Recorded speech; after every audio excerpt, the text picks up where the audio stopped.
The inside of Coates. Artcis gets too heavily involved. And that's Whitehead and Coates.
Good evening and welcome to round 7 of the Virtual Reality Racing Club GT4 eSeries, sponsored by MSL Motorsport Consultancy. My name is Steve Proudley, I'm your commentator for the evening, and I'm joined tonight by Martin Jones. Good evening, Martin. Good evening, Steve. How are you? Very well, thank you very much. Looking forward to some exciting racing this evening. A little bit different to what we've been used to in the last 6 rounds. We are at the legendary Nordschliefe this evening, so yeah, it's going to be different, isn't it? This is it's going to be a long, old, interesting race here. One of the cathedrals of motorsport, and we're talking about an 8-minute lap here. So. Guys, there's going to be no +1 lap after each race. Qualifying will be pretty swift. I think it's going to be a 1 lap. Yeah, that's certainly going to. It's going to make the qualifying very, very interesting for the guys, because as we've seen in practice, just looking at the timings we had earlier, we had laps of in the region of 8 minutes 36, 37, and some of the lads lapping in the 8-minute 50s. So there's a little bit of variation out there, which, to be fair, you can only expect that from such a big lap. And when they do their outlap, they're literally going to pass the start-finish line and get 1 flying lap to qualify with. So it's a full pressure lap for them, isn't it? Absolutely. They've got really the concentration level in here anyway is really incredible, as it's one hell of a circuit. There's trouble on every corner. Every rise, everything, because you can't learn the place. It's I'm coming to you from the Isle of Man, where we have the last of the great mega road circuits, the TT circuit. Yeah, and Just looking at the last round at Monza there, Martin, and we saw Kletzer take pole position in qualifying, and then in the first race, Dave Marshall took the win from Rod Butler and Jack McIntyre. In race 2, Max Edmondson, Konstantin Kletzer, and Harry Omerod was third in that. So Monza was very exciting, wasn't it? And it sort of, I won't say it shook the championship up, but it just really maybe cemented Dave Marshall at the top of the championship, really. Yeah, it just showed how good Dave is at winning championships. Yeah, I mean, 326 points just sets him apart from second place Jack McIntyre with 383 at the moment. Maxi Rohrig in third, Rob Butler fourth, Max Edmondson fifth, Tom O'Farrell sixth, Harry Omerod seventh, Rillig 8th, Kletzer 9th, and Dorman 10th. And obviously all those chaps in the top 10 there carry ballast, and Dave Marshall's attacking Nordschliefe this evening with 100 kilos of ballast. Now that's going to hurt him a little bit, you've got to say. Yeah, I think he's taking his mate out with him in the car. Yeah, absolutely. Basically. It realistically is. I mean, look at this. We've got 15.7 miles of the circuit for each lap, 25 kilometres, and as you say, that's going to take some serious levels of concentration around there. And it's interesting, when you said it's very, very difficult to learn this track. It is. I mean, from a personal point of view, I've done many, many laps on here on the sim. And you literally have to break it down into sections and just make the sections. I found I made the sections a little bit bigger every time I did a lap, and just tried to take in a bit more. But it's still full of surprises every single lap. Just a slightly different line can throw up a different challenge and a different reaction from the car. Yeah, absolutely, and it is used in a fairly reckless way by pay and drive and die on the gate. So it's one hell of a place. Yeah, I think we've all seen the YouTube videos of the tourists driving around the Nordschleife, and some of their everyday cars coming to a little bit of grief in the Armco, and picking up some huge repair bills on the way as well. The guys are just getting out for qualifying now, and quite literally they're just going to have to sort of take the outlap fairly steady, because nobody wants to make any mistakes, nobody wants to pick up any damage. But you do want to get some heat into those tyres, you want to get things warmed up, you want to get a feel for the track, because there's nothing worse than going around a bit too slow. It does affect your rhythm, you need to be in the zone, as it were, when you cross that line to start your flying lap. But yeah, I mean, there's certainly high levels of concentration required this evening. Yeah, and for us as well, I think. Yeah, absolutely, and a lot of fill time as well while these guys are on this outlap, as we were discussing off air. It's it's a long time to wait, and thanks to Mike. Yeah, we've got some just to talk about the prizes we've got this evening. First prize. Go on. You can explain. I've been dying to ask you, and just improve my ignorance on the prizes here. Go on. Yeah, well, I mean, I can read the list to you, Martin. I'm not sure I can explain too much, but first prize we've got the OBP Esports pedals. It's not some pedals I've used with those, so I can't tell you how good they are, but I would imagine they are an exceptional quality pedals. And we've got I love OBP, great company. Absolutely, and I've got SteelSeries Artcis Pro headset as second prize. Now I can comment on those because that is the headset I am currently using at the moment. Third prize is 6 months Pro VRRC membership, which is a great prize because it'll help get you involved with this community and keep the driver involved with this community and keep challenging for more race wins. And then fourth prize, we're looking at 2 1-hour VRRC sim sessions, and fifth prize, a 1-hour online pro coaching. A couple of the lads that are on track this evening do some pro coaching, and they are pretty quick boys, certainly. Yeah, no, that's a great prize list. Thank you for everybody who's got involved.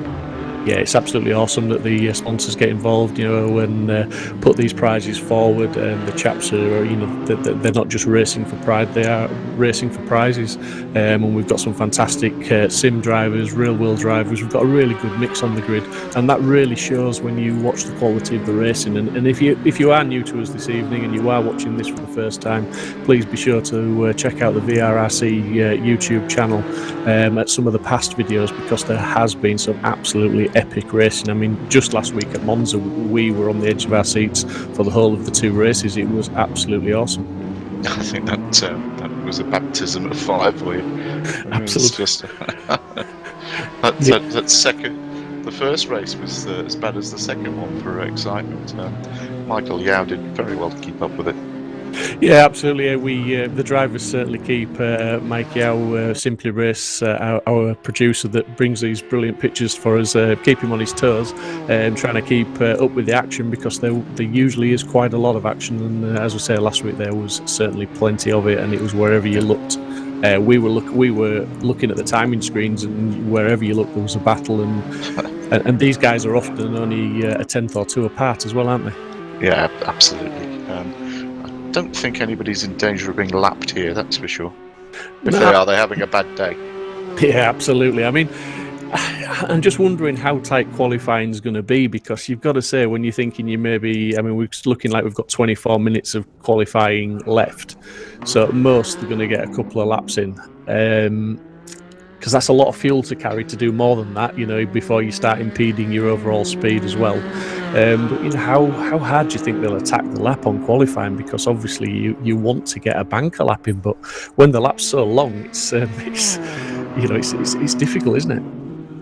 Do you know what, and going back to the analogy with the Alaman TT, there was one, the great Joey Dunlop used to ride in the middle of the road and pick his bends. Yeah, and I think that that's what these guys are going to do, is really just keep it in the middle. Don't be too bold. Try and remember where you're going. But yeah, it's one heck of a circuit. And we're coming into a really fast bit now, which, if I remember rightly, this is probably the louder bit.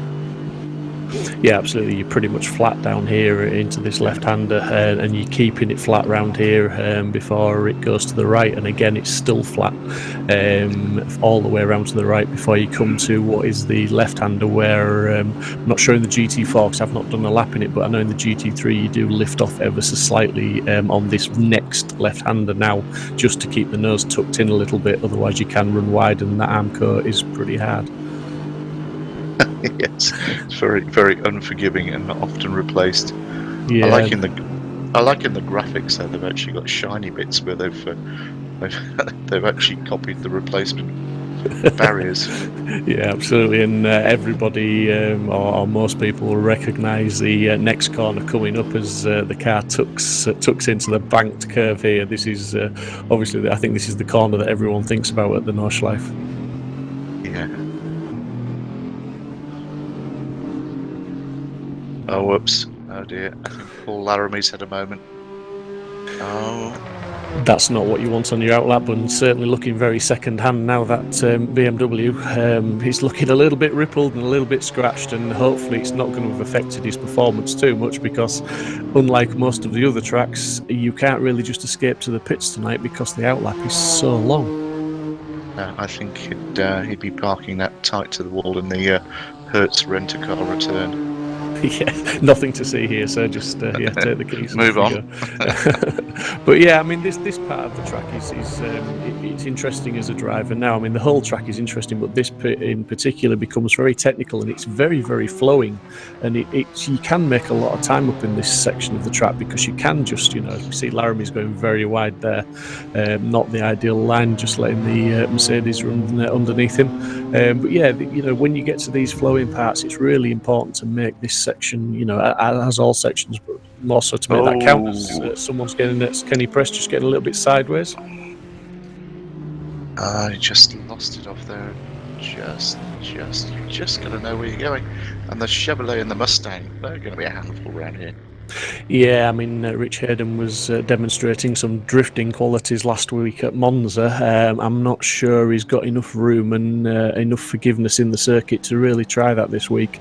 The runoff areas, as you can see, are very, very limited, and some of the curbs are very, very steep, so you don't want to be flicking the back end into those, because it will unsettle the car and it will flick you into the armco, causing damage. Oh no, they're brutal. Absolutely brutal here. That McLaren should go well here. Lovely handling bit of kit. Yeah, the McLaren certainly looks at home when it comes to the the faster corners and the longer straights. It certainly hugs the tarmac very well, and the straight's going to be interesting. As we said earlier, some of these guys are carrying quite a lot of ballast. Dave Marshall, 100 kilos of ballast. So if someone's tucked up behind him in the slipstream on one of those straights, I'm sure they'll be able to take advantage of the situation. Well, look at the timing board, and we've got Maxi Rolik. Seconds ahead of Dave Marshall. Yeah, I mean, Maxi Rurik there's done an outlap which is faster than some of the guys flying laps in practice. Such is the pace difference, and that's not it's not a reflection on ability. It's just the nature of the track. It's just such a long lap, one mistake, and that's it. You've added 5-6 seconds to your lap, as we see the BMW fishtailing out of the first corner, just maybe putting a bit of extra heat into those rear tyres. That looks like it's been somewhere it should have been. Yeah, it looks like it's been modified ever so slightly, but he's on his flying lap now, and he'll be looking to try and put a good lap in as he's going through the arena section there. Yeah, absolutely. The minute difference. I think that this is the lap that we'll get a good representative time from everybody. And oh, there we go, Rich Hayden. He's fighting the brute around the place. Yeah, it looks like he's tagging onto the back of a couple of cars there and just following some lines through, and just looking to try and get, like you say, that brute round the lap. And he, in that car, he will do well to take your advice, I would think, Martin, and just really look to point it on the black stuff, not take too much curb, not push it too hard, maybe break that couple of feet to a little bit earlier, just to make sure he's gonna hit the corners and actually get through the lap. Yeah, I think from my experience around here that the second you think you know where you're going, you don't, because the corners come up so much quicker when you're trying a little bit harder. Well, that's it. And when there's no runoff and the corners are so tight, and it's fast and furious in some sections of the lap, if you just outbrake yourself ever so slightly, as we see Rich Hayden and the McLaren there just taking a very wide line. It just affects so many corners, and it can all of a sudden, what was a little mistake can turn into a big loss of time, if not indeed some damage to the car. Yeah, it's totally right. Graphics are great. The autumnal colours and the trees are very, very good, and all the graffiti there, little shrines to the 200 plus people that have lost their lives at the circuit.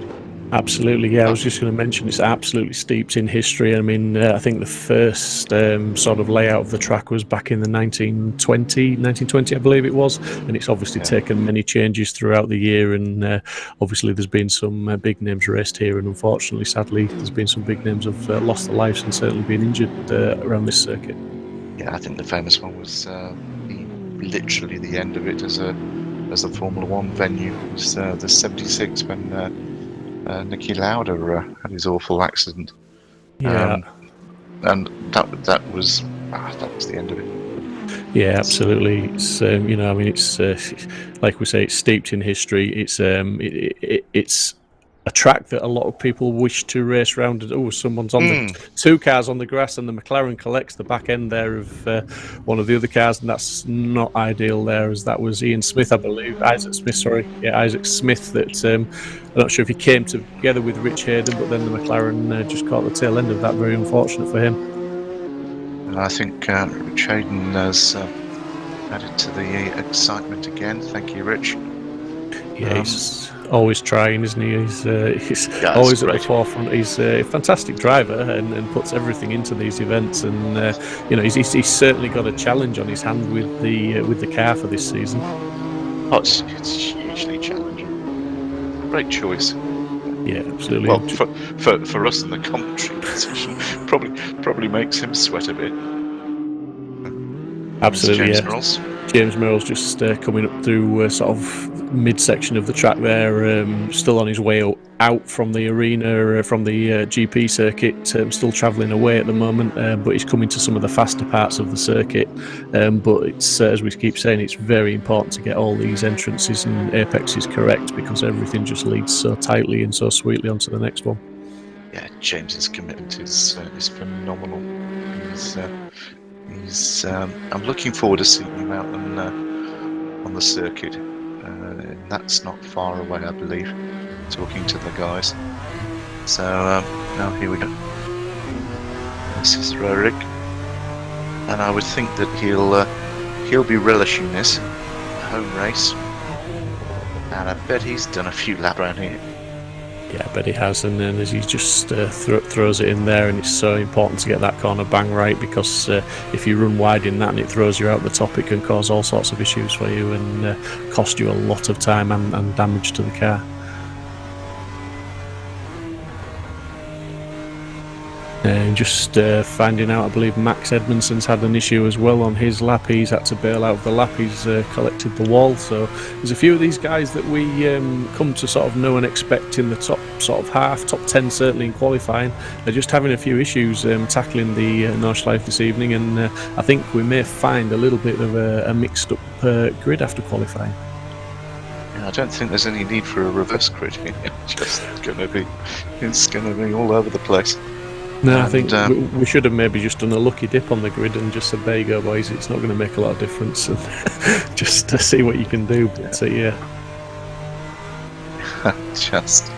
I'm glad they didn't add the rain dimension to it, otherwise we'd have been finished earlier. I don't think there would be any finishes.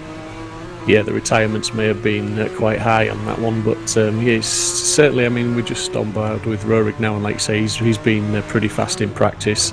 He's just more or less hitting all the points as he goes around here. I don't think personally watching it, he's pushing, but he's doing what you said. I think he's making sure he gets a lap in. He's not pushing at 10 tenths. Certainly he's within his capabilities. He just bounced off that curb a little bit and it pushed him a little bit wide, but he's within tolerance. He's collected it up and he's just going to head into the right here now, where he starts slowing down and then down another gear for this left-hander.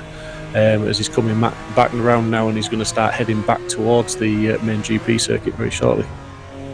Yeah, here we go. And yeah, he's just this is a tidy lap. Yeah, absolutely. These next couple of corners are very important because you've got to get this line right, because then you bury the throttle into the floor and you just hold it there for what seems like an eternity down this straight now, and coming back towards the stadium. Yeah, that's one heck of a straight. Almost a third of the circuit. Yeah, certainly. As you can just see the wipers protesting under the headwind there, as he's picking up some serious amounts of speed now, and the car will just maybe be dying off slightly as they come over this brow, and then it'll just get a second wind as they go into the dip and under the bridge, and pick up a little bit more speed as they head left. And then the driver will then start thinking about braking down nice and gently as he goes through this left, ready for the right left and back onto the start-finish straight. Yeah, I wonder what he's listening to on his iPod. It's just great line. Absolutely. Perfect. And it'll be interesting to see what this lap is, see if it's anywhere near his practice laps. And he's on to what I have to say is a great facility now. Yeah, indeed, that's an 8:37, so that's a very good lap. I think in practice he was on an 8:36, so he's not far off his pace. And look what's going on. That's Dave Marshall, 100 kilos. Oh, hello, Max. Oh, Maxie's out. Yeah, so Max didn't have the best evening at Monza, did he? He seemed to be struggling with his car there, but so hopefully he'll have a better event this evening at the Nordschleife. But yeah, it's certainly I think he'll want to forget Monza. He'll be all over this. You know, this is his second time out in the car, or what, third race, should I say? He had a great weekend in his Mini, in the touring car program. So unlucky not to win the race on Sunday. Yeah, absolutely. So obviously coming into this event on a little bit of a high after the real world antics in the Mini. Yeah, talk about high. Alex Stoff-Jones had a fantastic weekend. Career first win, second position, 5 trophies for the team, and so we're very happy boys over the weekend. And yeah, if anybody doesn't, I mean, MSL Motorsport Consultancy, you need to look them up on Facebook, Twitter, all the sorts of social medias, and give them a follow, because you can follow some of these real-world drivers in the real-world antics. And like myself, I was receiving updates over the weekend as to how these guys were getting on, and as Martin's pointing out there was some great success for some of the drivers this weekend. Yeah, I just love them. All thanks to our media guru, and Phil Thompson does a fantastic job for us, and under difficult conditions with Brendan and I. So yeah, hats off to you, Philip. I know you're watching.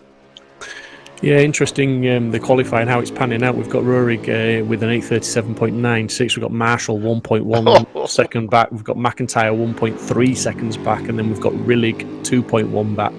So, I mean, those top four are all, they're the two teams that are battling out at the top of the Teams Championship, as well as Marshall battling out at the top of the Drivers' Championships, and they're all pretty close together. Realistically, a lap of this length, and they're within sort of a couple of seconds of each other. That's as close as you're probably going to get it around here.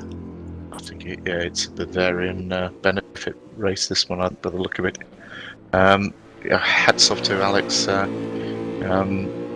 Aston Martin have got a facility here just under the castle in the industrial estate there. They do a lot of product evaluation and testing here, which is quite interesting. And just looking at the Dorman, it's a 10-second gap. I thought the McLaren would be good here.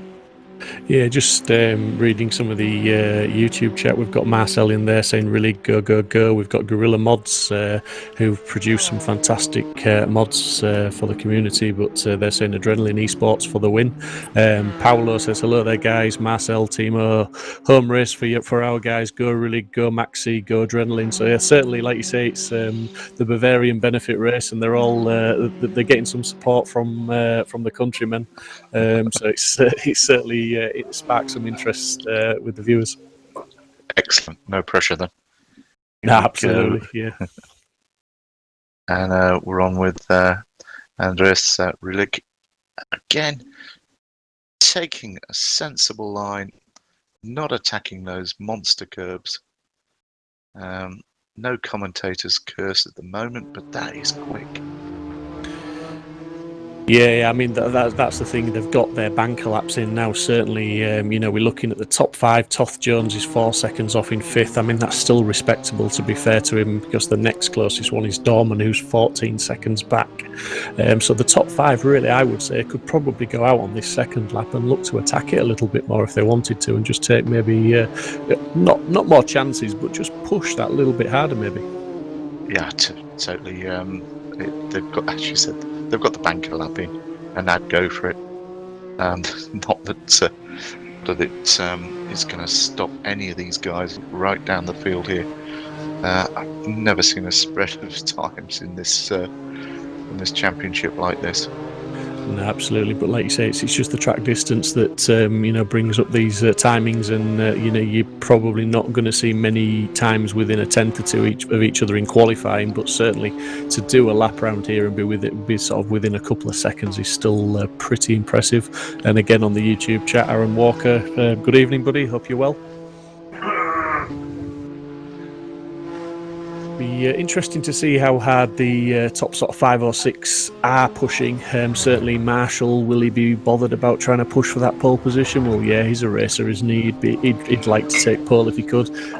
Bearing in mind he's got 100 kilos of ballast on there, he's doing pretty well in second place. His teammate Jack McIntyre, he'd want to put one over on Marshall, wouldn't he, just to get in front of his teammate on the grid, certainly. Of course, bragging rights in the bar. That's all about it with the teammates. Dave, just hearing that Rillig's had a bit of a moment. Yeah, and he just entered there a little bit too high, in my opinion. A bit lower down, and he maybe could have pushed a little bit harder through there. So maybe he's just composing himself and just trying to get back on the pace and get back in the groove. It could be that, as you said, he's pushed it. I mean, the other thing we haven't mentioned is the tyres, because under a lot of race circuits, you get a long straight every sort of 10, 20, 30 seconds or so at most, whereas around here you can be in twisty corners, for what seems like minutes. So the tyres aren't getting much of a rest. So I'm wondering how much the tyres will go off, and on this second lap, is that affecting them? Are they going to get a faster lap? Are the tyres going from under them? They're bound to. I think there's, how many corners are they going to last is the question.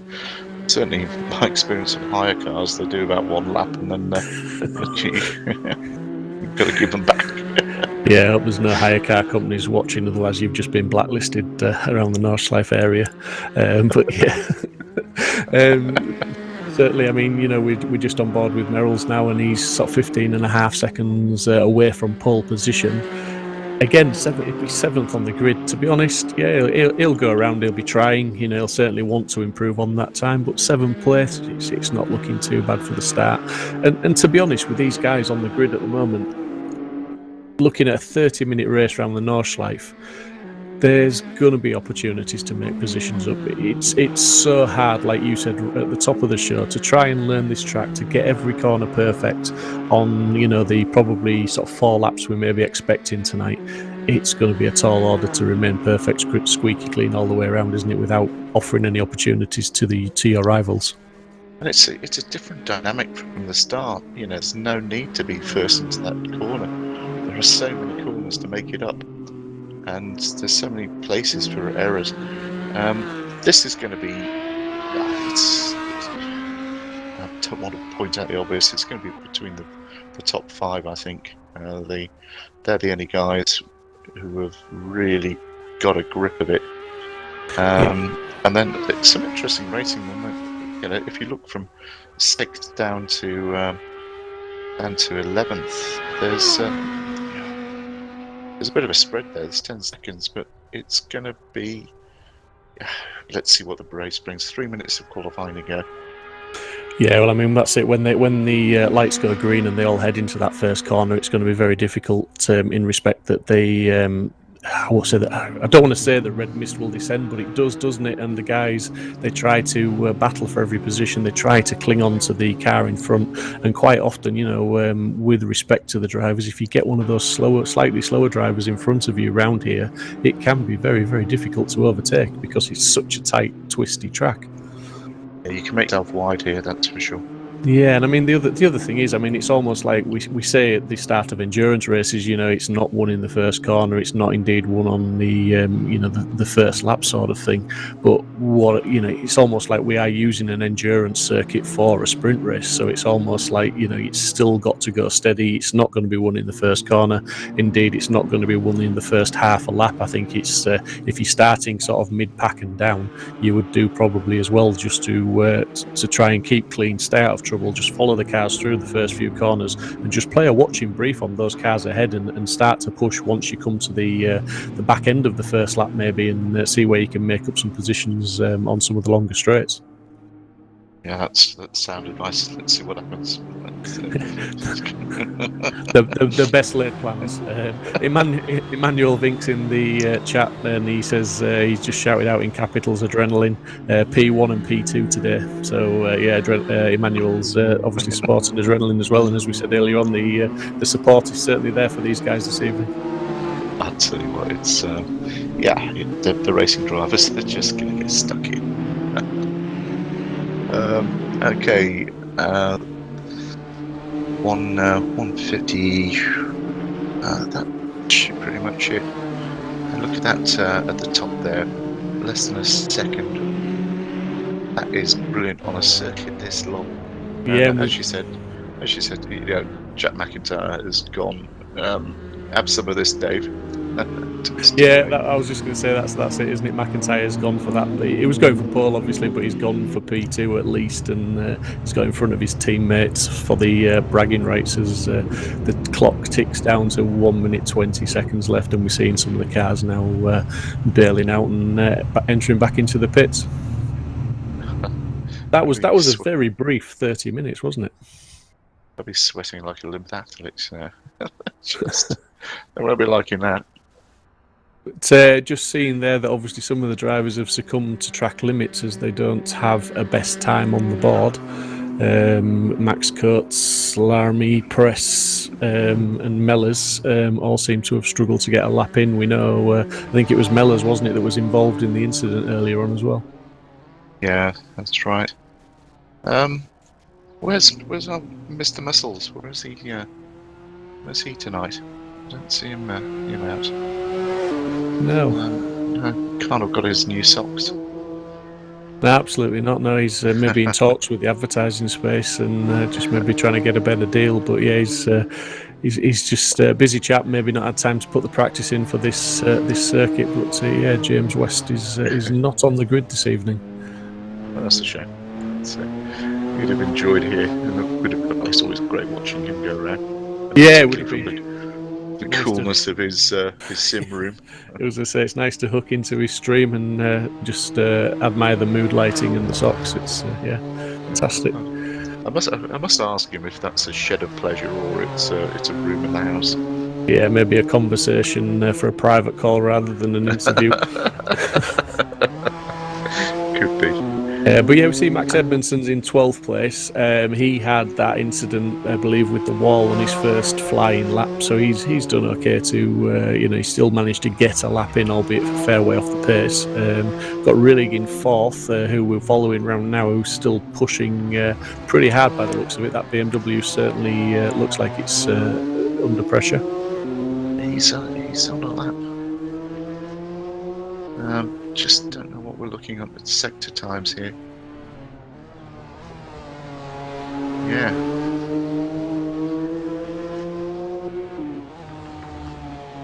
So we're looking at Rillig, and we believe that he's the last man out on track who is actually on a lap. So we'll follow Rillig round and just see what he can do as the clock has wound down. It has hit 0. So Rillig will be the last man to complete his lap, just to see if he can improve from 4th place, 2.9 seconds back, to see if he can get in front of Marshall, McIntyre, or indeed Rurik. Yeah, that's. He's going. I was going to say he's pushing, but he's on one of the faster parts of the circuit, so the car didn't look to be protesting too much, but he was certainly he was pushing that BMW hard. As we just see him there, and we were just sort of riding at the side of him at the moment with this through this flat left-hander into this next left, which is maybe a slight lift if you get the line slightly wrong, flat if you hit it correctly. Coming into a reasonably heavy braking zone now to the right-hand side. Yeah, just keeping it fairly tight now and hammering it hard up over this small crest into the carousel.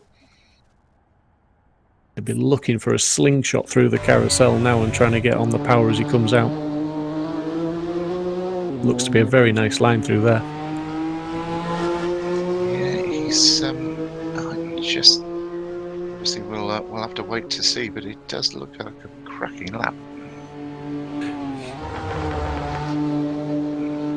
I believe this will be his 3rd lap, won't it? He'll have got through. Well, with his out lap, he'll have got. Will this be his 3rd flying lap? In fact. Yeah. It's sneaky. Which is interesting because obviously if this is his 3rd flying lap, which we believe it potentially is, obviously in those early laps where he's only 2.9 seconds off pole, he was obviously carrying a lot more fuel. Yeah, he must have been. He must have been fueled up for this. And technically, if he's light and he's kept his tyres in, he should absolutely fly. But no, I don't think he's. Just looking for some information here, but not sure. I think he's may have missed. Oh, took a lot of curb there, but he's still. A lot of curb. He's having a good go at this. Yeah, he still thinks there's an opportunity to make time up. I mean, it may be that he's maybe slightly down at the moment, but he may obviously as a driver he may know that in the latter part of the lap he lost time on his best, so he's. Got areas to improve, so he's going to keep pushing all the way through. Yeah, well, he's racing national pride here. He wants to be up there. He wants to win this. Yeah, well, his teammates on pole position as well. So it's not just about national pride; it's about team honours as well. yeah, bragging rights in the bar. Absolutely. McIntyre's managed to do one on Marshall, so Rillig will be trying to get that pole off his teammate as well. as he's coming now really to the homeward stretch of the circuit. He's going to go around those right-handers, bury that throttle into the floor, and just literally sit there and wait for the next corner, because this is one hell of a long straight. Yes. We're not far off learning what he's done. No, and he's just going to be pulling up the hill now, and the engine revs will just die off ever so slightly as he comes up there. But once he crests the brow under the bridge, it'll start to pick up again. Just goes into the left-hander, and then he's going to go into the right, then left again, and into a braking zone, reasonably heavy braking zone. Yeah, it's here we go. Into the last left, onto the onto the new part. Yep, start finish, and we will now find out what his lap time is. And he does improve. Yeah. He's gone faster than Marshall with an 8:38.4. So still almost a couple of seconds off his teammate, but an improvement nonetheless, and just advantage Rillig over Marshall. You know, that did look quick. It was a very nice lap. I mean, we've got Maxi Rohrig in pole position with an 8:36.255. Alongside him, Jack McIntyre, second row, Andreas Rillig with Dave Marshall, third row, Toth Jones with Kletzer. Then we've got Andy Dorman, and we should wait for the screen to refresh for me. It works all kinds of wizardry. Yeah, it was sorting itself. Oh, here we go. Andy Dorman, Max Edmondson, who we know collected a wall on one of his outlaps. Then we've got James Merrills, we've got Mika Rask, Harry Umrod, Andy Carroll, Tom O'Farrell, Rich Hayden in the Mustang down in 14th. So he's in for an exciting race in the Mustang. And then we've got Kenny Press, Mellors, Lamy, and Thorne rounding out in 20th place in the Mercedes. Yeah, great effort. Cat MP sends her regards and apologies. I think she's been delayed by the fact that the UK is getting back to its usual traffic chaos, which is a real shame. Yeah, absolutely. Again, Cat. Yeah, I mean, what can we expect? I mean, what's going to happen tonight? I mean, is it going to be a race of attrition? Is it going to be that the lads get away clean and basically it's nose to tail? We're going to find out very, very soon. Yeah. Top 5. It's going to be a squabble for the first half lap. I think the top 3, top 4 will disappear, and it's going to be it's going to be interesting racing at the back of it. But yeah, mistakes. It's if you start pushing, and as our friend said on live comment, adrenaline, and you're a racing driver. That's what you live for. That's the buzz. Yeah, and it's as we've said. You know, the mistakes are going to be the things that cause the issues this evening, and on such a tight track like this, it can be the case that if you get one car making a mistake in front, it can also hold up 2 or 3 cars behind as well. You know, it has knock-on implications, because it's not always easy just to drive round an issue on this track. Certainly, you can cause other drivers problems. Yeah, we saw that with the Lauda crash back in '76, with those iconic images that people still drove into him in the middle of the road. On fire. Yeah, I mean, there's so many blind crests, blind apexes, corners just flowing one into the other, where you're literally looking maybe 10, 20 yards in front, sometimes at best. So you haven't really got much of a hope of seeing what's around the corner. Hopefully everybody keeps it pointing the right way. We don't want to see any incidents. We just want to see nose-to-tail racing.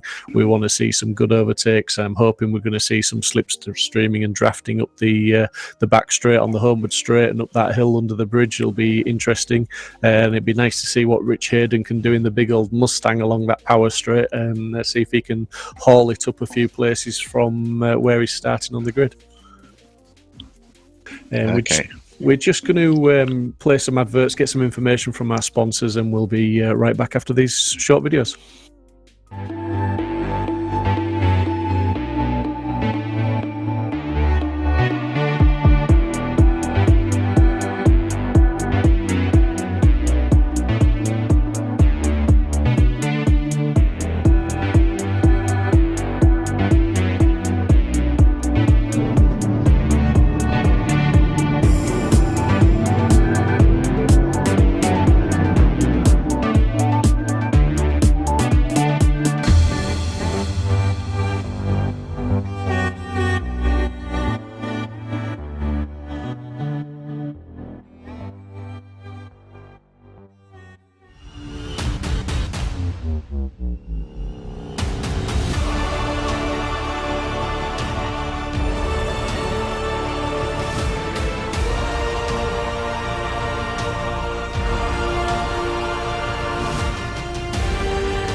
Well, get your drinks ready, get the popcorn out. The race is going to start very, very shortly. We're going to see these, I believe it's 19 cars, take to the Nordschleife for 30 minutes of racing as we're going to the red lights now. Here we go. And go, go, go. Well, lights out and away we go. What the anticipation there as those lights held those guys for quite a long time. They held them for a long time. That was a bit cheeky. For a long time, but down to the first corner now. It all looks relatively clean at the moment, side by side. No one making any silly moves. The two Adrenaline Motorsports guys eyeing up the 1010 car there and looking to maybe try and squeeze him, but it's all pretty much line astern as they go through there. Following each other just at close attention but respectable distances and keeping it pretty clean from what we can see. Yeah, great start, and yeah, pretty much what we thought. Yeah, so Dave Marshall, is it Dave Marshall out in the lead at the moment? It is, isn't it, with the 100 kilos of ballast, so that'll be interesting to see how he can manage that weight difference. As we've just seen the MSL car trying to go down the inside of McIntyre there, but I think McIntyre managed to just get that door shut in time. Yeah, and I think it's Konstantin Kletter who's made a great start as well. Absolutely. Qualifying's interesting because you're racing pretty much against the circuit. These guys, once you get the sort of the bait in front of you, you do kind of go for it a little bit more. Yeah, it's that space you want. Yeah, apologies, it is actually McIntyre that's out in the lead. I called it as Marshall, but it is McIntyre that's managed to get the jump on Rurik and take the lead. And we're on board with Toth Jones now, who's challenging Marshall. And as I said, Marshall has got that 100 kilos of ballast. But as we head into the Nordschleife Green Hell for real now, even with the 100 kilos of ballast on, he's going to be a very hard car to overtake because we know that Marshall is no slouch. And Lamy just getting the wrong way around. Laramie again. Yeah, and as we said, it's very difficult for anyone to see what's around the corner, so did very well to avoid him there. Yeah, great graphic this. Yeah, it's looking like Marshall's getting a little bit fruity behind Rillig as well, and he's sort of putting him under pressure in the early laps. And I know they've just come straight off the back of qualifying, but some of the guys will take a few moments just to get back up to speed after the short break on the grid. Well, you are working hard in these rigs. There's no doubt about it. It's a good workout, and you do need to hydrate. And this is no easy place. You lose the concentration, and you are in the boonies. Yeah, on board with Max Kurtz now as well, up behind Tom O'Farrell in the McLaren, who's behind Rich Hayden in the Mustang. So they'll be looking for the slipstream here, because this can be an overtaking opportunity down here, albeit you've got to be a lot closer than Max is at the moment, and you've got to be pretty brave because it's a very fast left-hander. Like something went off there quite heavily. Yeah, Marshall's still applying the pressure to Rillig.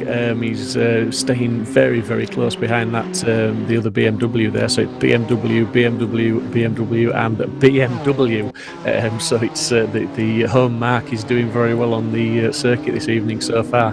But Marshall is pushing Rillig there, almost looking like he was going to try and nip onto the inside. But again, Rillig just kept his line, turned in, and blocked that move. He wants this. Dave Marshall knows that there are good championship points here to be had.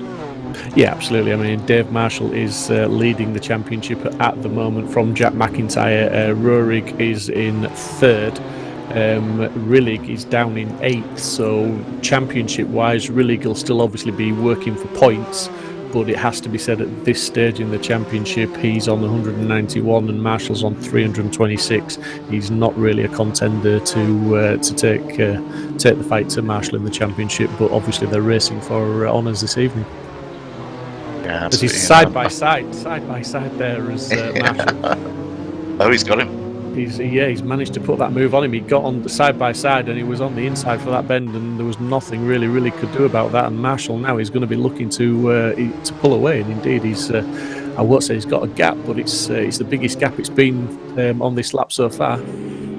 Yeah, I was one eye on this scrap that was going on, because I could see from Max Coates on board that he was catching the guys in front, and Rich Hayden. Oh, big mistake there from Carl. That's a shame. Yeah, and that's the issue. That's the issue, isn't it, when they're running so close together as well? Sometimes you will miss those braking points or those turning points, and you can that's it, you're off the track, you're onto the grass, and you aren't slowing down or turning the car when you've got wheels on the grass. But Max Coates, it's like we said in the qualifying, he's just sort of sat there, he's followed those guys around, putting a little bit of pressure on them, but not doing anything silly, and he's just picked up a position straight away. Now he's obviously going to let Rich Hayden know he's there and fill his mirrors and just keep applying the pressure to Rich. And we know how that Mustang will protest when you try and take some of these higher speed corners. It will try and step out of line a bit. So Rich has got his hands full with the Mustang and with Max Coates at the moment. He's going to. All the mirrors are going to be full now. It depends on whether Rich Hayden's taking the mirrors off. Yeah, absolutely. He's probably got his blinkers on and just looking forward. The McLaren runs really wide there. I mean, that is pretty much a flat left-hander unless you get the line wrong, which he obviously did then, and he ran wide. I'm not sure he connected with the barriers, but he certainly will have lost some time. He would have had to lift out of that one. This is a test day nightmare gaggle here. It's just there's a lot of racing going to go on here. Yeah, we've got Merrill's putting Edmondson under pressure, who's putting Omrod under pressure, and we're looking at Max Coates, who's spun in the carousel. And he's having to do the obligatory three-point turn to get going again in the right direction. Wasn't to plan, Max. I did ask him to take a shortcut. And that's looking like Omrod's gone really wide there, put the wheels on the grass, and that car's lost a lot of time and a lot of positions. He's down now to 11th place. Yeah, you were saying something about attrition, weren't you? Absolutely, yeah. I wasn't quite expecting it in the first half of the lap, but to be fair, I mean, on a tight circuit like this, when the cars are paying such close attention to each other, and it's the opening lap, they are going to be put under a lot of pressure, and the mistakes will be happening. As we see, Merrill's just run wide again. Not Merrill, sorry, it was that Rask, wasn't it? Rask, yeah. And look who's come up to join the party. It's Rich Hayden. Yeah, so Rich is doing what we said. And Rich, commentator's curse there, I'm afraid, Martin. He just tried to get the power down, I think, just as early as the boys in front to try and keep up with them, and he just protested a bit. And that's Rask again, that's a big one. That's going to have some damage, and hopefully he'll keep it off the track and nobody else will collect him. But yeah, that's really unfortunate. But that's Hayden back up another position. So he qualified in 14th. He's now up to 11th. So he's making good progress. Rillig's had a mad... Yeah, Rillig's got some serious damage there, and he's certainly running a little bit too much toe on the front end there by the looks of it. He's limping back round. That looks like race done for Rillig, which is really unfortunate. What a shame. He was going so well. That is a real shame for him. Yeah, that must have been a big off because that's done a lot of damage there. But we've got McIntyre leading by literally just over 6/10 from Rurik, and we've got Marshall 3 seconds back as we're seeing Rulik's looking like he's got no option but to park it, unfortunately. So he's going to be reset race 2, bring it on. Yeah, I think that's an F4, not a Control-Alt-Delete, that one. Yeah, that's go back to the garage and explain it to your crew chief. It's not ideal. On the opening lap of the first race this evening, one of the potential race winners has done some severe damage, Rulik, and he's out of the race, which is leaving Jack McIntyre in first place. Rurik has just lost another 10th. He's 7/10 off the pace. Marshall is 3 seconds back. Toff Jones 2.6 back from that. Kletzer in 5th. Dorman 6th. Edmondson 7th. Omar 8th. Hayden up to 9th now. Merrill's 10th, Rask 11th. Rask certainly had a few incidents this lap. O'Farrell's had his share of incidents. He's in 12th. Max Coates we've seen have a spin and do a 3-point turn in the carousel in 13th. Yeah. As we're seeing Hayden. Hayden's had an incident now as well. Yeah. So he's looking like the Mustang stepped out there and he's tried to remodel one of the walls around the circuit. I just saw it step out like a space hopper. He hit a curb on the inside really hard, and then must have got into the barrier. Yeah, absolutely. And racing around the Nordschleife, it's not a great feeling to think that you've got some damage on the car. There's just over 20 minutes left on the clock. You've got a couple more laps to do around this circuit and carry that damage, and it's a difficult track to do that, isn't it? It's absolutely. Thorne's out on a DNF. He normally goes well. That's a shame. Yeah, Max Coates is looking to put a bit of a recovery drive in. He's looking to go fairly well. Farrell's really struggling with that McLaren this evening. I've seen him running wide onto the grass on several occasions, and even there through the arena section, that McLaren was looking very, very tail happy, which isn't ideal again around such a technical circuit like this. You need your car a little bit more planted than that. Yeah, no, Farrell, he's normally there or thereabouts. That's probably explains it. The front end there, that's not going to help. No, look at the side there. Yeah, I mean, we have on the first lap we did see him have a few incidents of rubbing against the walls and things, as we said, as he ran wide. So maybe he's just picked up enough damage that it's upset the handling of the car now, and he's going to be a bit loose. But as I was just saying a few seconds ago, 20 minutes just under to go. That is your worst nightmare around the Nordschleife, to be carrying damage around such a long lap here. It's not difficult, as we've seen the McLaren really fully drifting through the chicane there as they start to head out now onto the Nordschleife track. And again, stepping the back end out, it is very, very loose. He's going to be sweating after this race. He's absolutely, but he's on it. He's chasing them down. Fair play. Yeah, and it's looking like Rurik's still keeping in close attention with Jack McIntyre. He's managed, he's pulled that 10th back. They're still around about 6/10 apart. Marshall's losing time. He's losing half a second or so all the time now. He's down to 3.7 back, and as they entered back onto the GP circuit, he was only 3 seconds back, so he's lost 7/10 in a very short space of time. Yeah, you watch Dave Marshall. He'll be watching. He'll know. He doesn't have to do that much, and if these two get into a tangle, which there's a very good chance they will do any minute or any second now, he just knows what to do. He is the Prost of esports. Absolutely, yeah. Just apologies there. He had a technical issue with my headphones switching off, but I am back. Oh, here we go. It's Max Coates having a... Yes, he's through. Yeah, Max is one of those drivers. I mean, I don't know Max. I've seen him race quite a bit with VRRC. I've watched a lot of the races. He seems to be your sort of stereotypical battler. He seems to relish a challenge, and he never gives up. He's just great. Yeah, I enjoy his company, and I enjoy watching him race. He is a proper racer.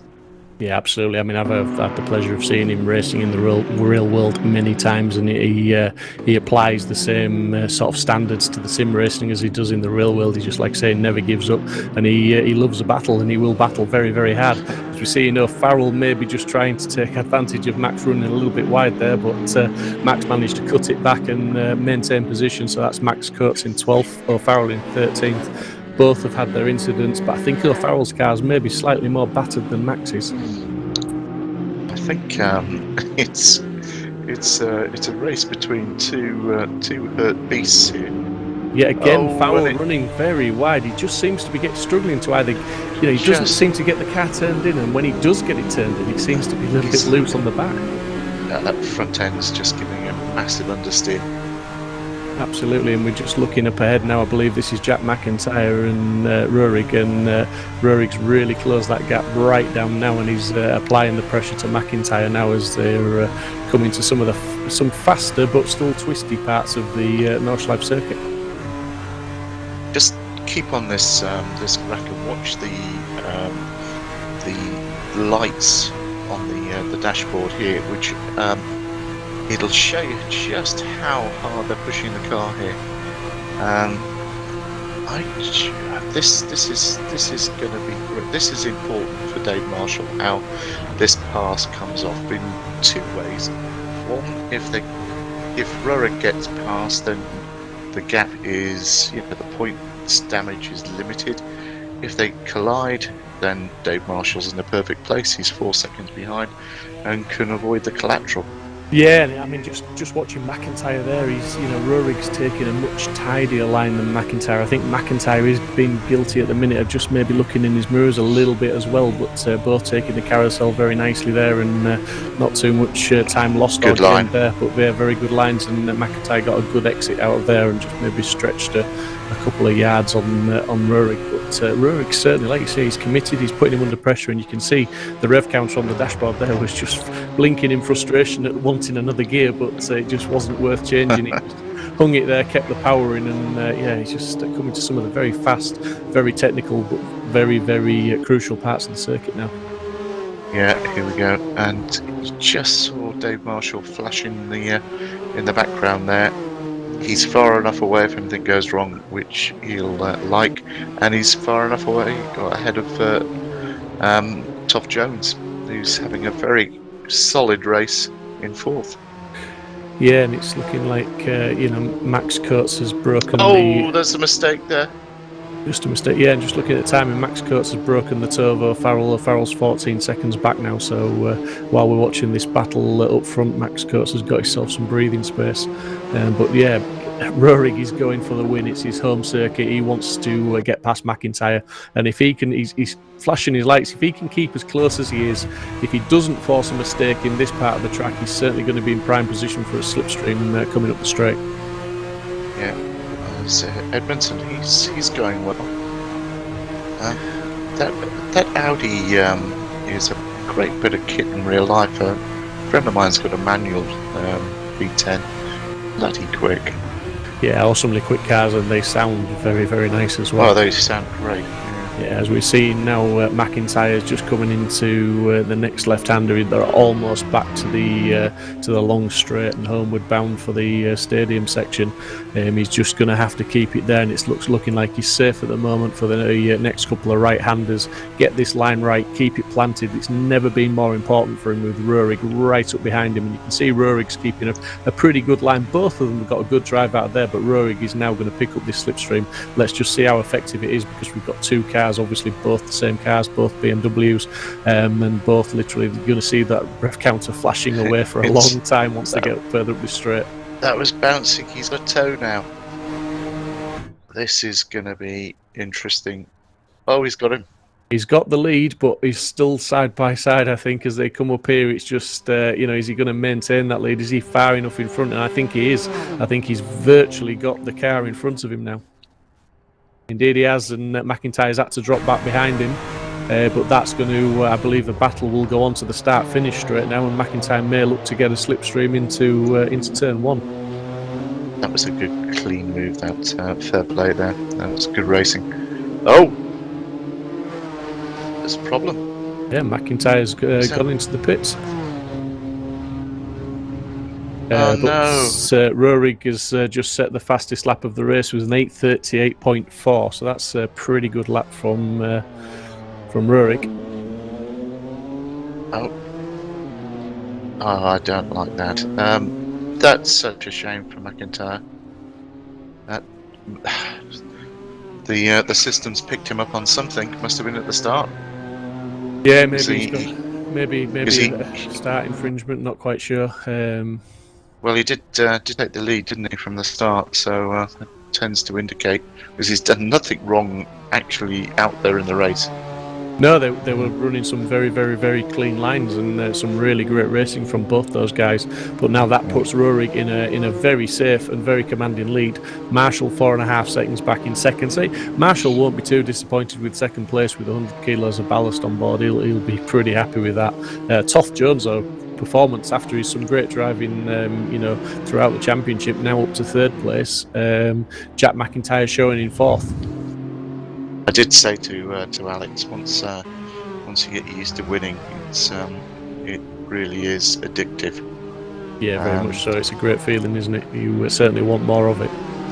Yeah, exactly. And the results start to come once you've broken the duck. I remember when I was working with Mansell, and he was forever waiting for the day when he had some luck to win his first race, and then he couldn't stop. Still had his fair share. Oh, here we go. I was going to say Max Coates and Rich Hayden. That's an interesting pairing. Not one I'd want to get in between, I don't think. But it looks like Max Coates is. I'm not sure if he's defending or attacking at the moment on Rich Hayden, but certainly he's got the upper hand and he's in 10th place with Rich in 11th. I mean, to be fair to Rich, he's not having a bad race in the old Mustang round here. It's not. I think it will be the most difficult car on the grid to get round the Nordschleife at race pace. Would you agree? Yeah, but he's not finished yet, is he? No, he's attacking. He's attacking. He's tenacious. This is fun. As we said at Monza, it was the Rich Hayden show. Absolutely, and he's certainly, when they're on the circuit there, he's certainly managing to put pressure on Max. But I think Max might just have the edge once they start heading out now onto the circuit proper, as it were, and that Aston will start to pull away a little bit from the Mustang as, Rich is just running onto the grass there, and just using every inch of track and a little bit more. But just on board with Merrill's below following Omrod, another close battle on track. And he's making up a bit of time as he's just using the curbs correctly there and just managing to, take a better line through the corner than Omrod did. And he's just closed up ever so slightly on him. But Max is certainly he's putting the lap times in, he's putting the pace in, and he's trying to break Rich Hayden. But Rich Hayden, to be fair to him, he's still hanging in there. He's still keeping Max under pressure and keeping him honest. I think he must have listened to me, Rich. He's driving it in the middle of the circuit, which is that's the thing to do. Yeah, I mean, we saw Rich has had an accident on the first lap. He's done a bit of damage to that car, but equally so as Max Coates. So it's all pretty level pegging, I think, with incidents and damage. They're all driving with a little bit of damage, as it were, but still pushing hard and still racing hard. Yeah, absolutely. Great scene. Yeah, Marcel in the chat, I couldn't agree more, but he just says, what a race, exclamation mark. It's fantastic, it's not disappointing. This GT4 series, I've only been involved for 2 weeks, and Monza was my first week last week, and I have to say, absolute pleasure. It's awesome racing and great respect from all these guys, and great respect to these guys. They're really putting the laps in, they're trying as hard as they can, and there's some fantastically close racing. Oh, it's exhausting. I love it, absolutely love it. And look at those graphics, that's brilliant. Oh, here we go. Yeah, Merrill's has closed right up now on Omrod, hasn't he? He's managed to get that down to just under 3/10. So he's... he'll fancy this. This is brave. This is around the outside, side by side, and he's just had to sort of concede the position there. And but yeah, Omrod certainly. He's under pressure, and I think he's feeling that pressure as well. But it has to be said that BMW is looking a little bit battered as well, whereas Merrill's Porsche is looking in a little bit better condition. It's kept himself out of it. Found the old pink pig's looking good.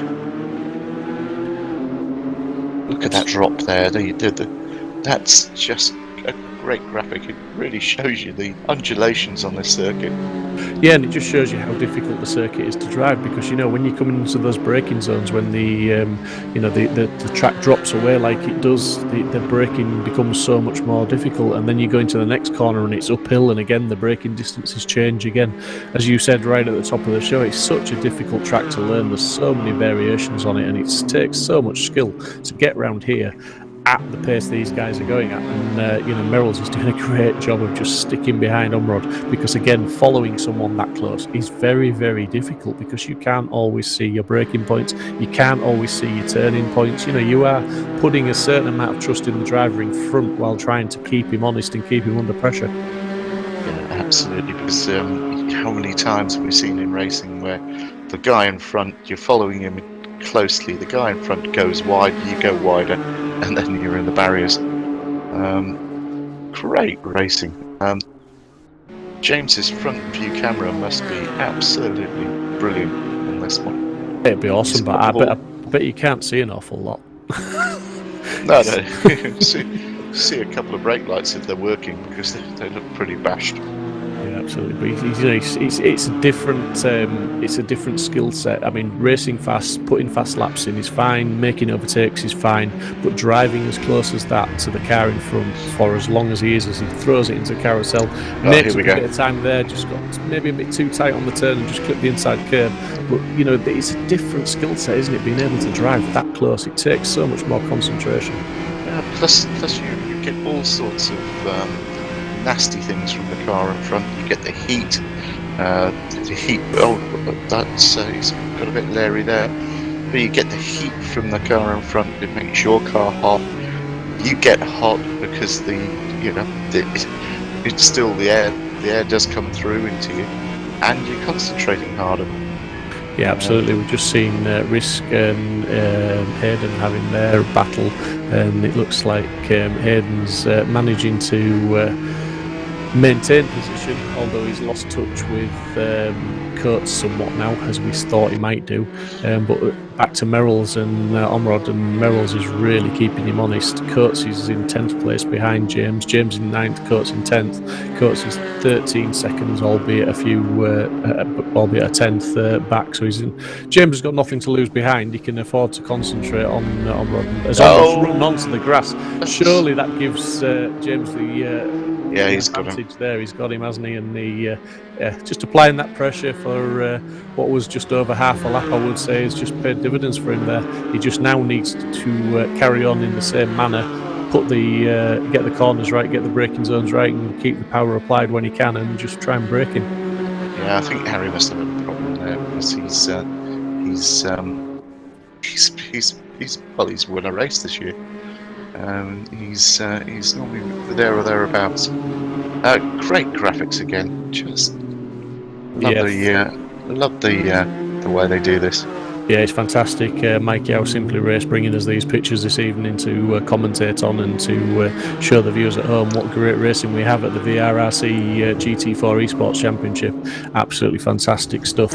Just back to the front of the race, we've got Rurik, who's done 2 laps. Marshall's 6.8 seconds back in second. Toth Jones a further 5.9 seconds in third.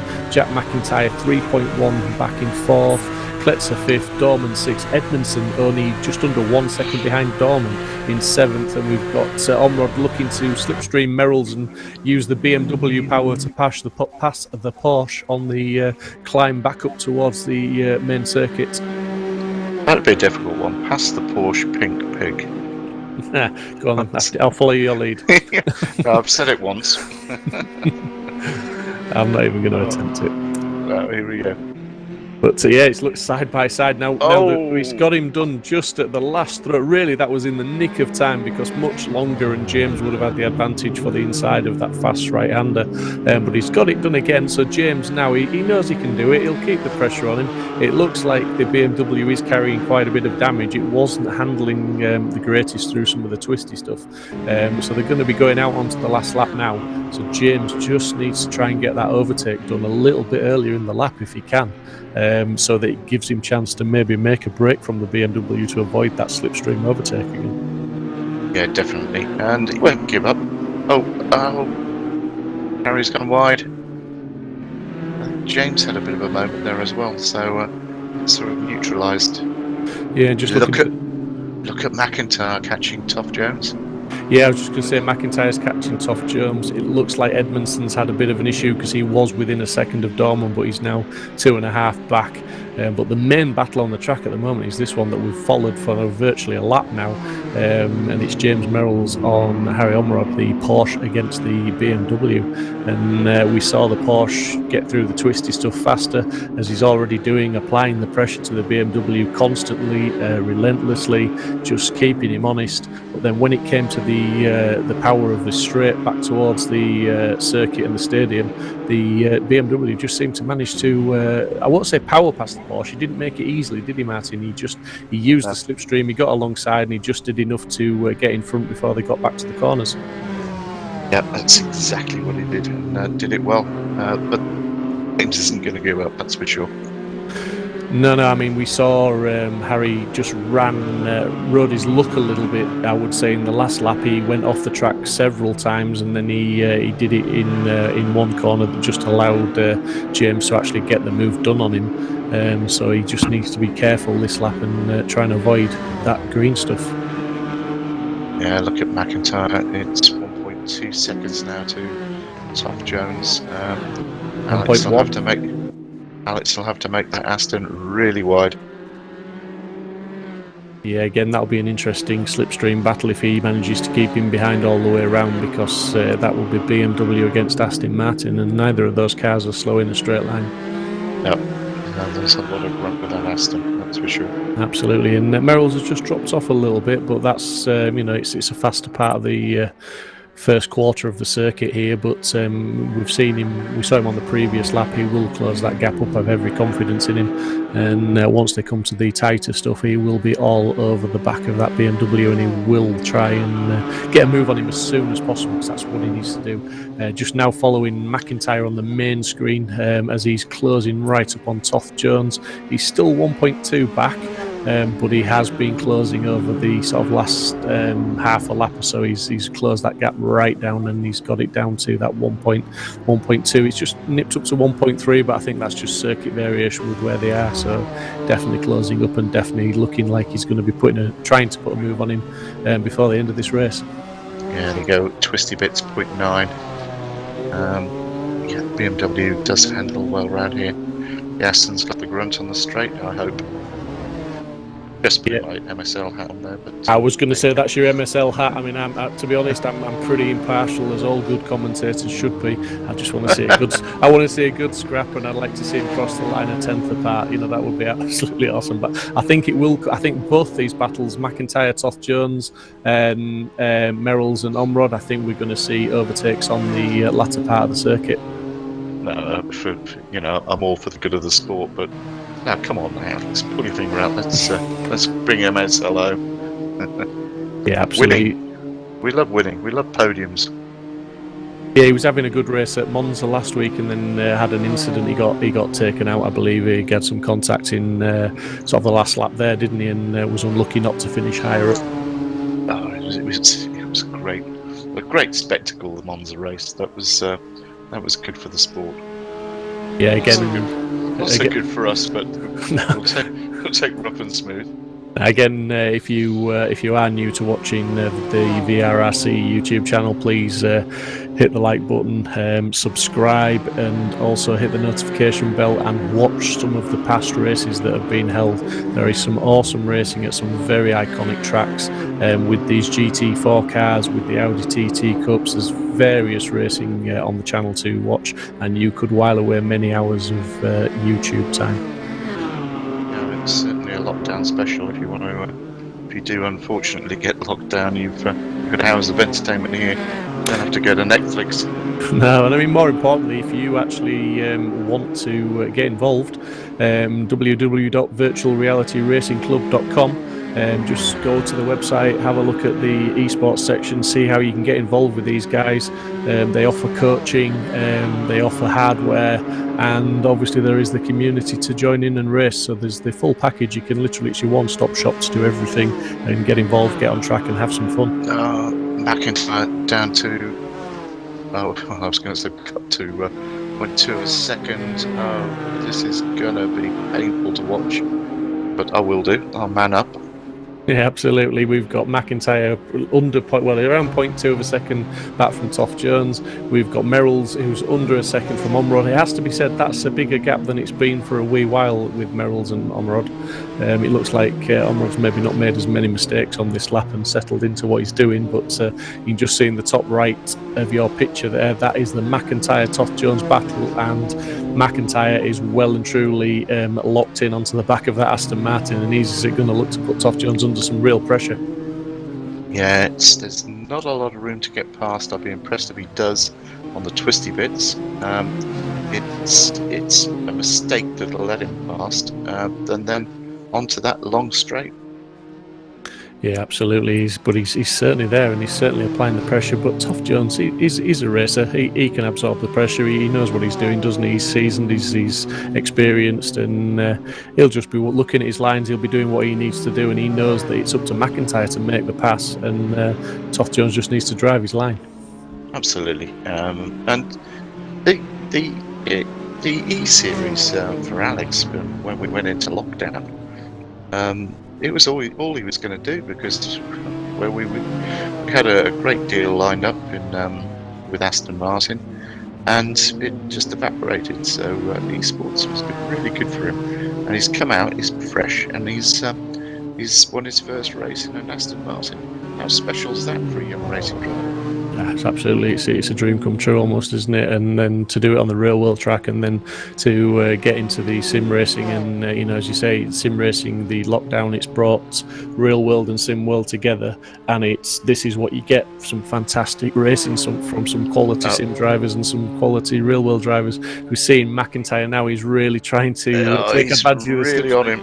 But is he close enough? Is he close enough? I'm not sure he is. He should have pulled out by now if he was going to get the move done. I think he's too far back.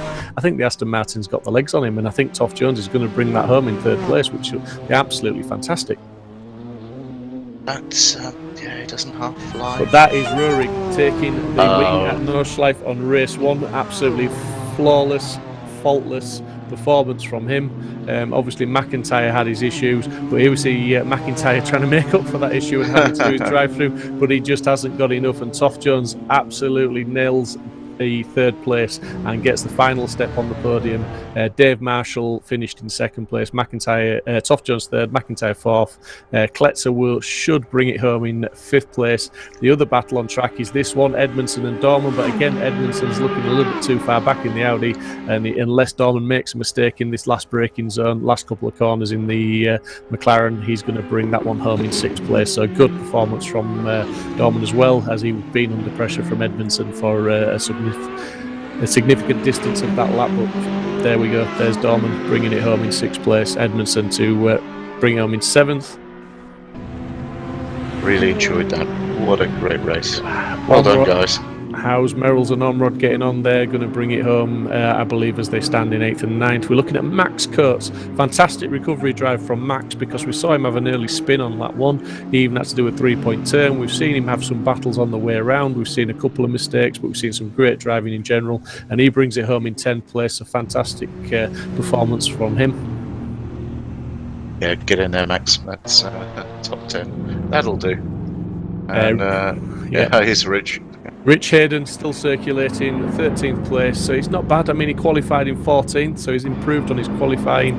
He's had some good battles. He was up as high as, I believe, 9th place during the race, but we can just see from the windscreen there, a little bit of damage. Rich is going to be happy to get this one finished and pull a new car out of the garage for race 2, I believe, because he's had a real battle, not only with the other drivers on the track, but I think with the Mustang as well.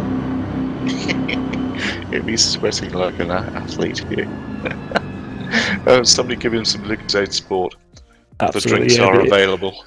He'll be ready for that one. But what an awesome race for the first race at Nordschleife this evening. We knew it wouldn't disappoint, and it very much didn't. Some fantastic racing from the lights out to the checkered flag. Some close battles throughout the field. And that was a great appetizer for race 2. Yeah, can't wait. It was great fun. And let's dive into the.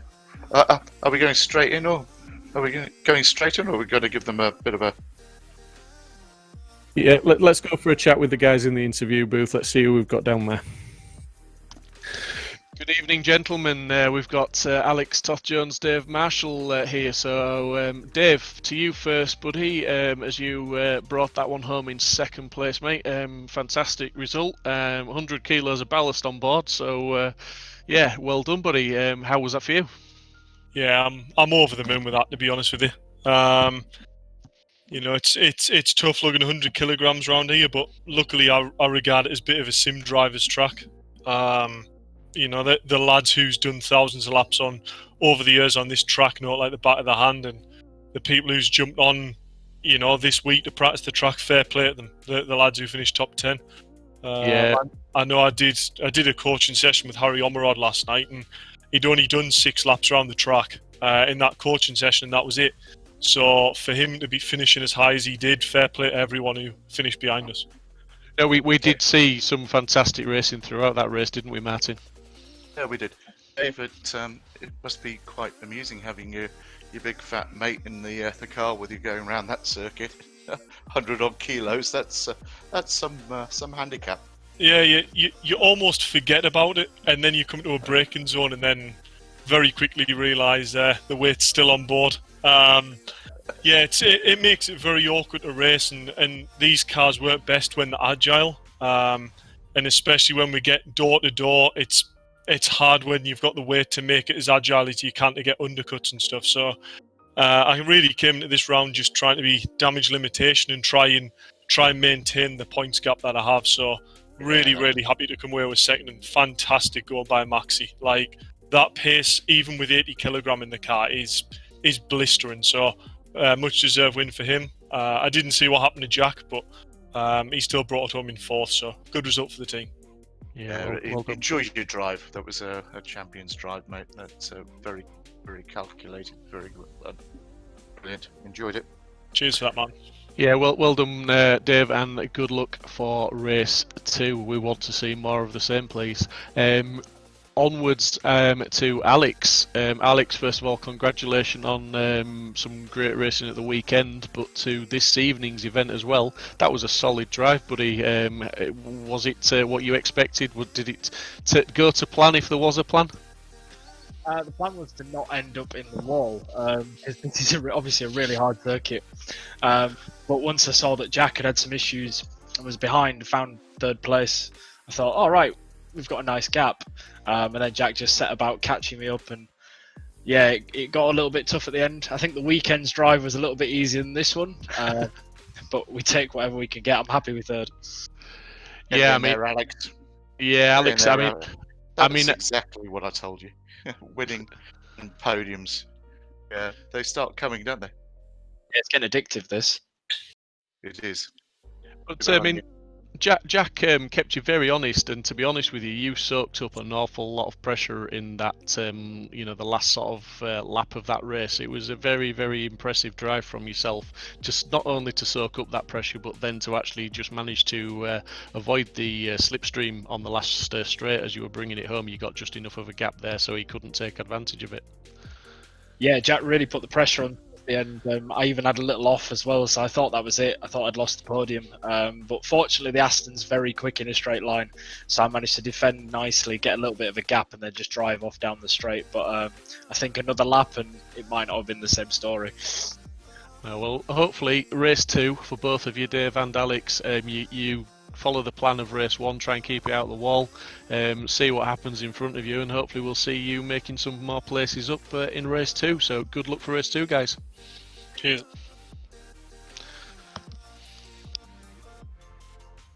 So that was Alex Toth-Jones and Dave Marshall. Second, Dave Marshall was second, Alex was third.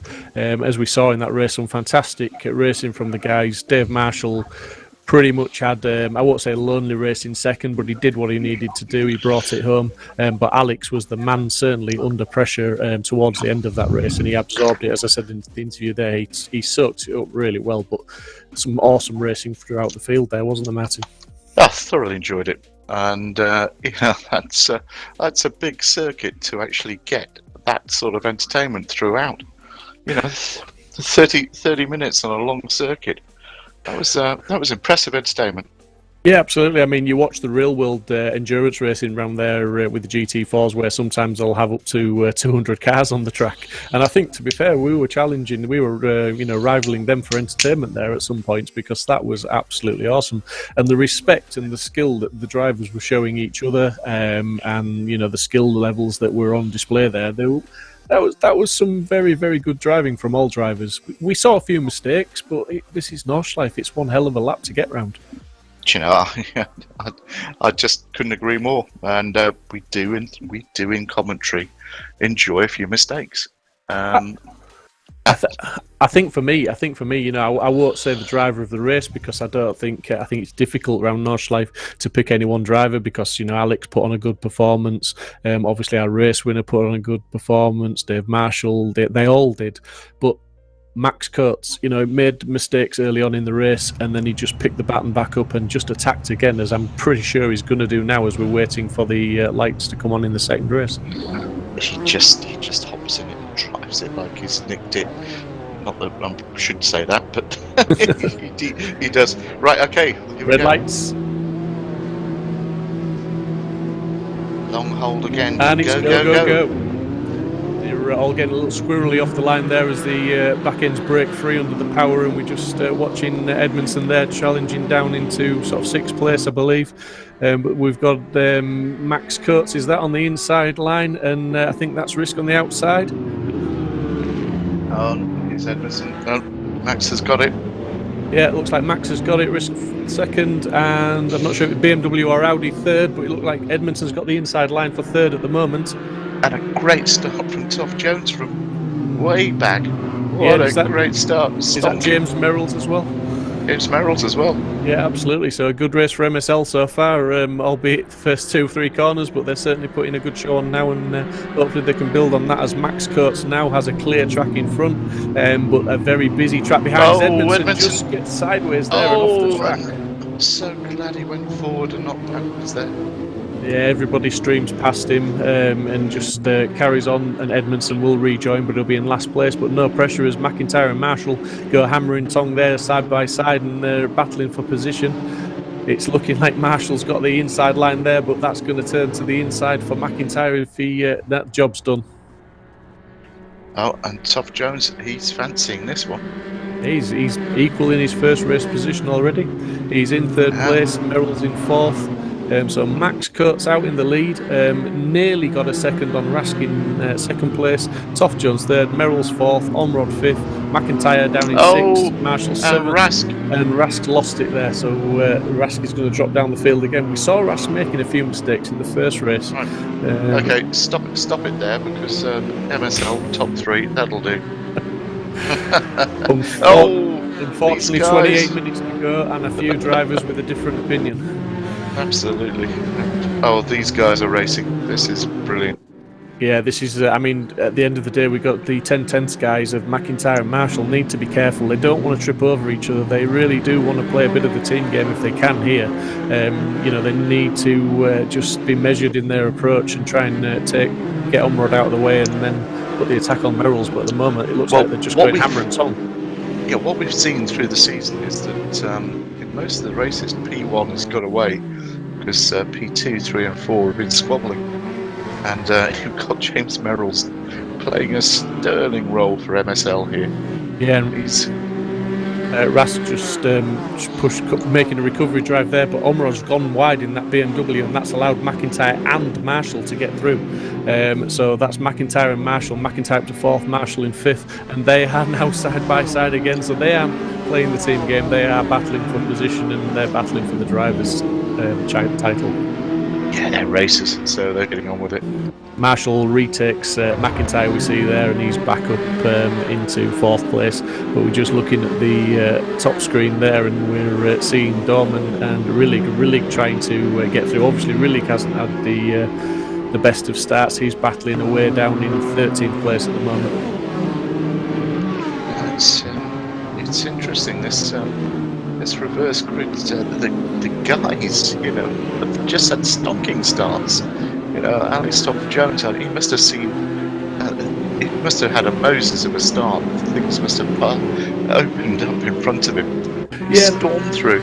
He did. He had an absolutely fantastic start. But I'm just going to go back to some comments I made in race 1 about O'Farrell. I'm just sort of catching glimpses of him in the top screen there, and that car is still looking very, very loose. So I'm not sure it was the damage as we've seen. Was that Omrod into the wall? Yeah, Omrod into the barriers there, and that's going to have done some serious damage because that was a hard hit, and that's his second off on this opening lap. So he's now dropping down the order.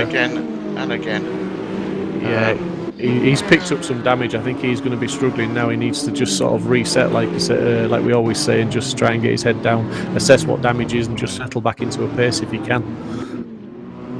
Yeah, just looking. Tough Jones is chasing down Max Coates here. James Merrill's doing a sterling job in third place. Marshall and McIntyre must be splitting feathers. Yeah, absolutely. We've got Toff Jones there, literally, like you say, just 2/10 behind Max Coates. Then we've got Marshall 3/10 behind Merrill's, and McIntyre's only 3/10 behind Marshall. Marshall's got Merrill's according to the leaderboard. Yes, he has indeed, and now Merrill's comes under pressure from McIntyre, who's trying to follow Marshall around the outside, and indeed he's gone around the outside. That was an impressive move. There's a certain amount of inevitability about it, but well done, James. That was great driving. Oh, here we go. What could possibly go wrong here? Yeah, this is the battle for the lead between two MSL cars. Max Coates, Toff Jones. Max was not the greatest finish in race 1, although he battled back up to 10th after being virtually last at one point. Toff Jones had a podium of 3rd, and at the moment he's holding the lead. Absolutely defending that position, but Max is really on the back. He can't get any closer. He's applying the pressure. He's well and truly in the slipstream. It's advantage Toff Jones at the moment, but Max is really looking to take that advantage away from him, as Toff Jones just nipped a bit too much curb there, and it threw him wide, and he'll have had to lift off there, which has put the advantage back to Max Coates. Max Coates is applying the pressure, as we say, as they go into the carousel now, and it's all about getting a good line and a good exit out of here for the next few corners, and it looks like Toff Jones has got that job done equally well as Max Coates. He pulled 2/10 on that bend alone. That was a great line, and off they go. Look out again. A certain amount of inevitability. The Marshall is on the attack. The Marshall BMW is moving forward. It's 2 seconds behind Coates. As we've said many times in the first race, remember, Marshall has got that 100 kilos of ballast on board, so a very impressive drive from him if he can close that gap down, which he is doing. He's taken 2/10, taken half a second out of them in that section of the track. So Marshall is really on form now, but Toff Jones is doing what he needs to do. He's dropped Max Coates by a second. So if he can keep some clear air between himself and Max Coates is going to come under pressure from Marshall and McIntyre, who's only half a second behind Marshall, and that may just give Toff Jones a little bit of breathing space. Yeah, it's a gap to 1.5 seconds. But look, Dave Marshall's all over now, all over the back of Max Coates. Yeah, just got to get to the straight bits. Come on, Max, get to the straight bits.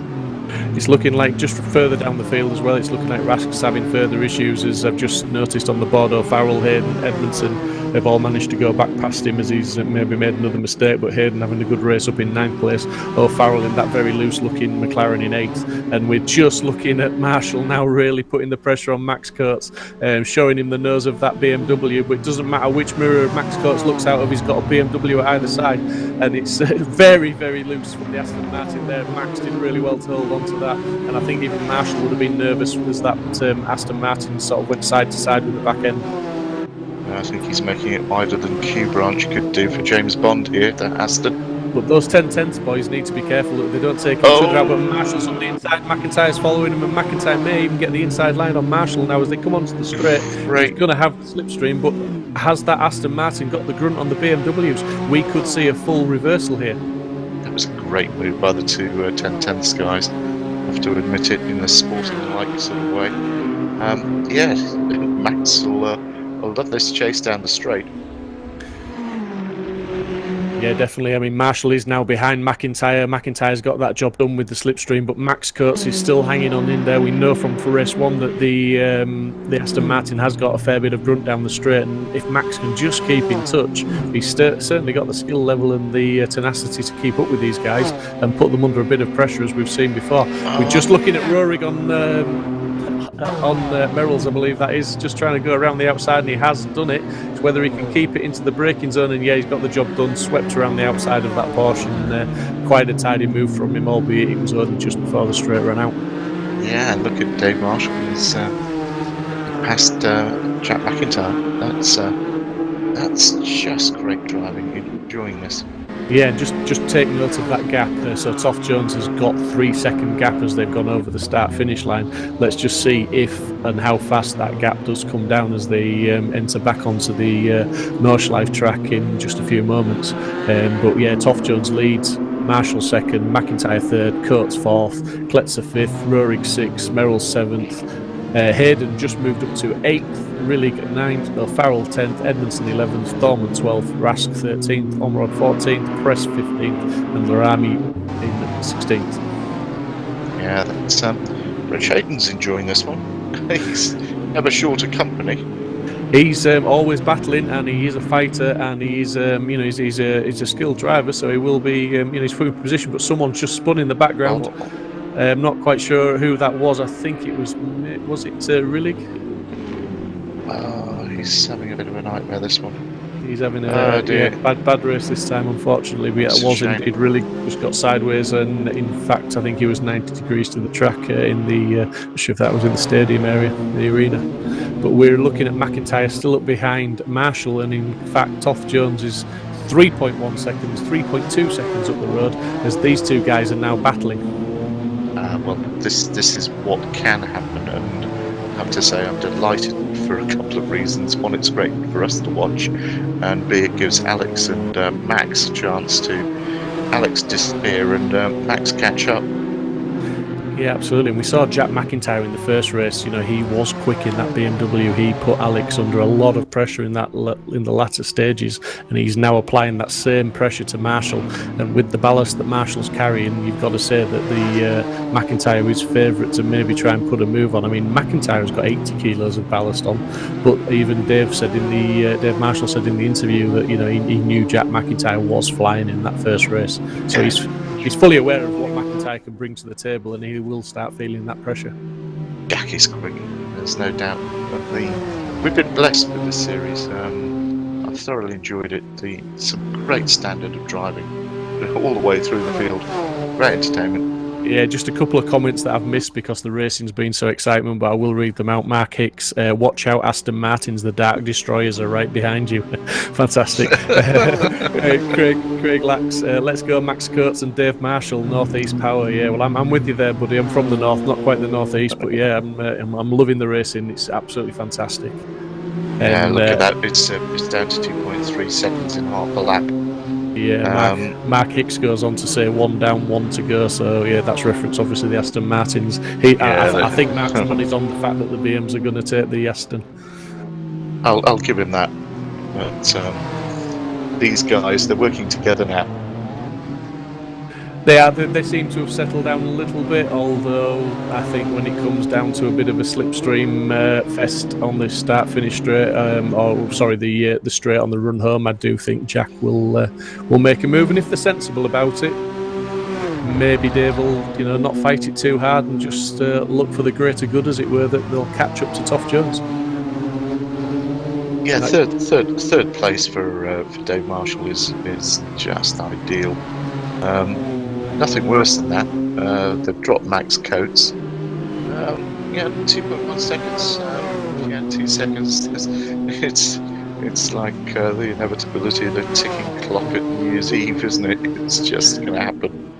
It is, and it's difficult at such a track like this with such a long lap to put it into perspective, because you can't sort of say, oh, they're gaining 2-3 tenths a lap. It's such a long lap that you just watch that gap come down wherever they are, and that's it, isn't it? Like you say, it's the inevitability that he's faster. As we're just looking at Edmondson, who's under pressure from Hayden, who's under pressure from Farrell, who's under pressure from Rillig, who's under pressure from Dorman. So we have a bit of a freight train going on there with an Audi at the front and a Mustang in close attendance behind, and it's just all very, very close at the moment. Yeah. Now, Tough Jones, he's doing a good job, but there's just an amount of inevitability. Those two guys, they are quick and they are racing for a championship. You say there's an amount of inevitability. I think that, yeah, it's inevitable they're going to catch him. But look at what Alex did in the first race. He held Jack off, and it wasn't just a last minute that he held him off for. It was virtually the whole of the last lap. He put the performance in, he soaked up the pressure, as we can see now on screen that they are literally running as one, all three cars, and we're seeing Marshall using some of the grass there as he's trying to draw alongside McIntyre, and if he can hang this round the outside of this slight right into the left, he's got the inside for two very important corners, and he might just get that move done, and I believe he has. Yeah, what could possibly go wrong here, as we say? No, he's discretion the better part of Valor, as he's just dropped back in behind McIntyre there. But yeah, I think if they weren't teammates, he may well have tried to make that move stick. Yeah, I just go back to my statement. It's inevitable, but yeah, well done, Alex. Good effort. We'll take another podium. Yeah, absolutely fantastic performance, because you've got to say Max Coates, who's also having a good race in the second race, he's in fourth, but he's 5.5 seconds behind Marshall. So as we're now seeing McIntyre trying to get up alongside Seth Jones, but I don't think that's going to work. Indeed, he's had to give the move up and drop back in behind again, and this isn't really the place for overtakes unless your opponent makes a mistake. Toff Jones has just run really wide up onto the curbs there, but again, no room for McIntyre to capitalise on that mistake, and Marshall, I believe, he's sat back a little bit, he's watching, he's just waiting, and he's going to see what happens in front of him. But Toff, he's just watching this. That's a sensible thing to do from Dave Marshall's point of view. Allow yourself enough room, but be close enough to pick on the pieces. Yeah, Toff Jones is soaking up this pressure really well, and to be honest with you, I do believe he's going to soak this up for a little bit longer. That's Edmondson sideways again on the track, and that's Hayden off the track. So I wonder if those two have come together, and it looked like Hayden was maybe waiting for Edmondson. Two separate incidents up from the director there. Just the Hayden and Edmondson both departed the track there, unfortunately. Right, here we go. Needs to get a good line off this next. Here we go. This is going to be close. Yeah, I'm not sure there's room for a pass down here. It's all about just keeping it as close as you can through here. As it jinks left, jinks right, and then absolutely flat out through this slight left into this right-hander. And this is where you start breaking it down, drop it down a gear as you go into the right-hander, then you drop it down another gear as you head into the left. Not taking too much of that outer curve, just touching it as he does there nicely, and then hook it hard into the left and try and get the banking to throw you out, as McIntyre just runs a little bit onto the grass there and just costs him a couple of yards. Toff Jones just needs to get these next two corners absolutely perfect to keep that throttle buried and try and avoid the slipstream from McIntyre and Marshall, because that will be the two dark destroyers that will come and get him. Yeah, he's done that bit, and Dave Marshall's looking very interested there. Absolutely, yeah, that's what I say. I mean, I think it's going to be a double slipstream, and Marshall is going to be the carrying the most speed out of all three of them by the time they reach the brow of the hill. It's looking like Toff Jones has got enough of a gap to avoid the slipstream issue here, and I think it's more McIntyre is going to get swallowed up by Marshall. He just did the banking curve. He just pulled 2 tenths on that bend alone, and that gave him the gap. Absolutely, yeah. I think McIntyre was just pushing a little bit too hard, and as we said all along for that lap, Marshall had just dropped back to watch and see what was happening. And Marshall has now got back up into second, as we saw Jack McIntyre hitting that inside curb very hard. He needs to try and just settle down and avoid mistakes like that, because those are mistakes that are costing the odd tenth here and there. Marshall's going to have to defend into turn 1, and he's following Toff Jones on the inside down into turn 1, and this is going to be interesting as McIntyre tries to go around the outside, which will turn into the inside if he can make that stick. But Marshall just got a little bit loose coming out, and it looks like McIntyre's got the inside line, and he has got that move done. It's very clean racing from these guys who are actually racing for a championship, and McIntyre goes a bit wide there, and Marshall's got him again. Oh, this is great stuff. That was just wheel arches touching, and then that looked like McIntyre just taking to the grass, but it's still Marshall in second, McIntyre in third. But most importantly of all, Toff Jones still in the lead. There will be another lap after this one. Yeah, this is going to be a long 11 minutes for Alex here. And I don't want to point this out to you, Martin, but I am gonna. Rurik is now less than a second behind Coates. So he's managed to close that gap right up to Max. So we're going to have the Aston Martin defending against another BMW. Well, I say very shortly now. It's right now. Yeah, Rurik's had a great drive to get back up to the front here, and yeah, we'll see. These two guys are actually allowing Alex to get away a bit. Yeah. Okay. Yeah, I was going to say. I mean, Alex is doing what he needs to do. He's covering his lines. He's driving the racing line. He's doing very little defending. Oh, that was cheeky. That was very cheeky. The door was left open. There was not.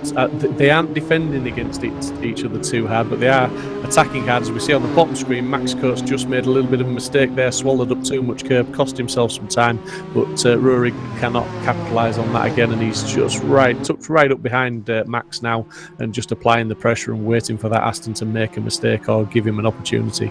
But yeah, the two BMWs of 10/10ths of McIntyre and Marshall absolutely at it, hammer and tong. And as I was saying, you know, Toff Jones is just doing what he has to do. He's driving the fastest lines, and he's only defending when he needs to. And you know, is the fuel lighting for Alex? He's showing some pace here. It's either that or he knows where he's going now. Well, race 1 was a very disciplined drive from Alex, and race 2 is proving to be equally as good. Obviously a better position, but he's doing the same as what he did in race 1. He's following his lines, he's doing what he has to do, and he's creating just enough of a gap when it matters to not allow those two BMWs to get past him. Exactly, and look at Max Coates as well. He's loving this. You can just tell him he'd be laughing. Yeah, that's the biggest thing to take away. People, you know, drivers like these guys on the grid, you know, Max Coates, Alex Toff Jones, Dave Marshall, McIntyre, Rurik, all of them, they enjoy a battle. There's very, very few drivers that actually want to just disappear into the distance and not have a battle, because the Nordschleife can be a very lonely place if that happens. There's nothing like battling drivers of equal ability on the track, and certainly there's plenty of that going on this evening, as the two BMWs of McIntyre and Marshall are closed right back up onto the back of Toff Jones again within half a second of him. Max Coates further down in 4th, defending against Rurik in 5th, equally as close. Absolutely awesome racing from the whole of the top 5 at the moment. Yeah, absolutely brilliant. And the lines, that defensive lines from the two Aston drivers, it's exemplary. This is a textbook drive. That said, look out. Yeah, it's not over till it's over. As we've said, they're going to complete this lap, and they are going to come round to do another lap after this one. So we have got, you know, plenty more racing left. As we're just seeing, McIntyre is showing the front end of that BMW to the inside mirror of Toff Jones all the time. Maybe just trying to upset his concentration. Maybe trying to make him brake late. As Max is taking a very tight inside defensive line there. But we're seeing him Rurik behind him. He's got Kletzer in very close attention as well. His way through. Has he though? Has he? Toff Jones got the inside, but who's going to pull up the hill the hardest? And it looks like the BMW has. That's McIntyre, and Marshall's gone through as well. Yeah. Well fought. There was a certain amount of inevitability, but stay in there, Alex. There's a big long straight. He's still there. He's not giving up yet. He's showing Marshall that he's still in close attention as Marshall indeed steps out very sideways as he takes a little bit too much curb there and lost the back end slightly, and that'll give Toff Jones the opportunity to maybe come back alongside him. Indeed he has. He's hanging it round the outside. He's going to try and do it, and he's got that move back. He's back up into second place. Fantastic move. Max, and while that's been going on, Max Coates has lost out to Roerig there, and he's hanging onto the back of that BMW, but he's got to look in his mirror also because Kletzer has closed up on these two while they've been battling. As Max is showing his nose and going for the inside line, and he might just get that move done. The MSL boys are not giving up this evening. I tell you what, Philip Thompson, our media guru, will be loving this. This is great coverage, great racing. Yeah, absolutely fantastic. And again, said many times, but it can't be said enough. Fantastic camera angles from Mikey out at Simply Race tonight to allow us to commentate on this as we enter in the top screen into the carousel with Toff Jones and Marshall in close attendance. And then in the little picture-in-picture, we've got Max Coates defending against Roerig and Kletzer. So we've got Kletzer fancying this. Yeah, we've got battles all over the place as we're looking at Marshall trying to go around the outside, using a little bit of grass, and he's speechless. That shouldn't be allowed. That shouldn't happen. That should not happen. How do you do that? You could just see how much later he braked than Alex there, because Alex was having to brake harder for the tighter line that Marshall had forced him to take, and he managed to just put it round the outside, which gave him the inside. As we're just looking at Roerig, really, I mean, Max is soaking up so much pressure from that BMW at the moment. This is impressive. He's not giving him the space.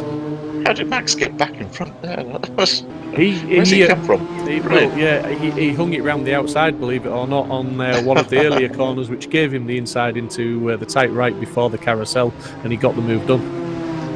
But Roerig is really putting the pressure back on, flashing the lights. He knows he's got Kletzer behind, and if he has to start defending hard against Kletzer, that may just give Coates the initiative and the advantage to get another gap on him. And they are going to come round and cross the start-finish line and have to do another full lap. Oh, good. Yeah, absolutely. Absolutely. I may lose my voice before the end of the race, but yeah, it's absolutely exciting stuff, and just lights to flag racing, which is what we want from these, and this is what we've come to expect from the VRRC Championships. Absolutely fantastic. Yeah, good. Look at that graphic. That's brilliant. And the car's dancing around. He's flashing his lights. He's getting annoyed. And the red mist. I'm waiting for Kletzer to get a little bit more involved with this.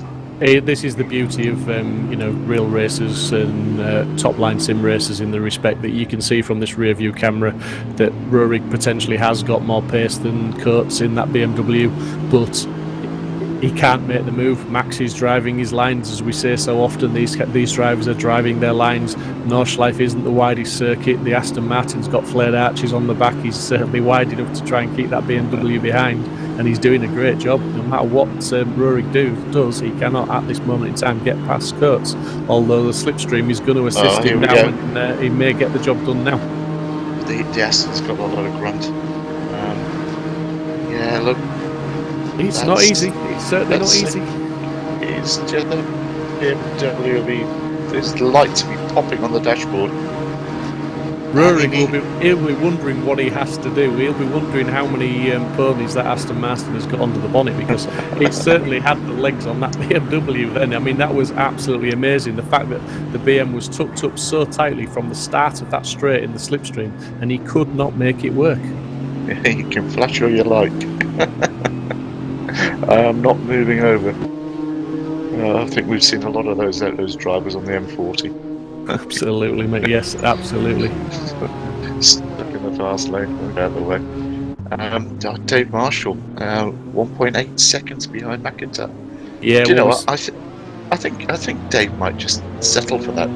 I was just going to say the same myself, because obviously in the interview Marshall said that McIntyre had the pace in the first race, as we'd just seen Rurik maybe trying to hold a tighter line, but Max is going to keep it pinned, abusing track limits a little bit to hug the outside line, but it looks like Rurik's managed to just take the inside line. Oh, and actually Coates has just given him a tap on the back end. He's not benefited from it, but Kletzer certainly has. Kletzer has. He's got past Coates. Rurik manages to maintain fourth, albeit only just and under pressure from Kletzer, as Matt Coates is alongside Kletzer and trying to fight that position back. Kletzer just tapped the back end.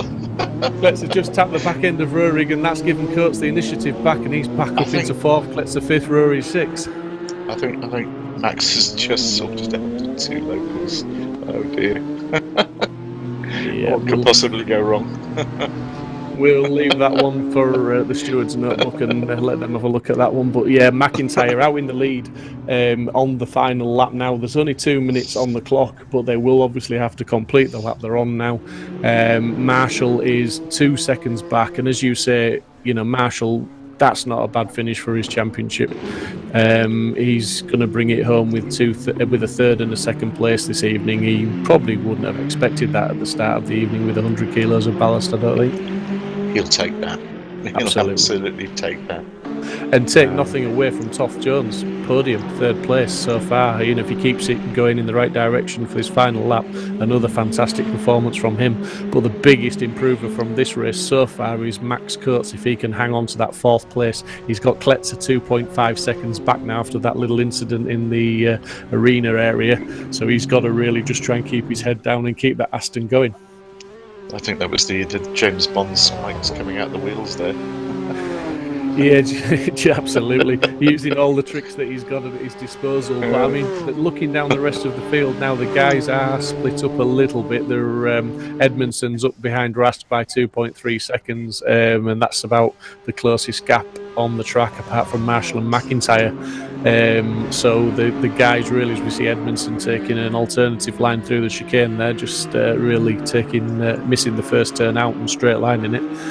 He's looking to try and catch up on Rask. He's 2.1 back, so he's certainly on a bit of a charge on this last lap. Marshall 2.2, definitely settled for it. I think now he's just bringing it home steady away.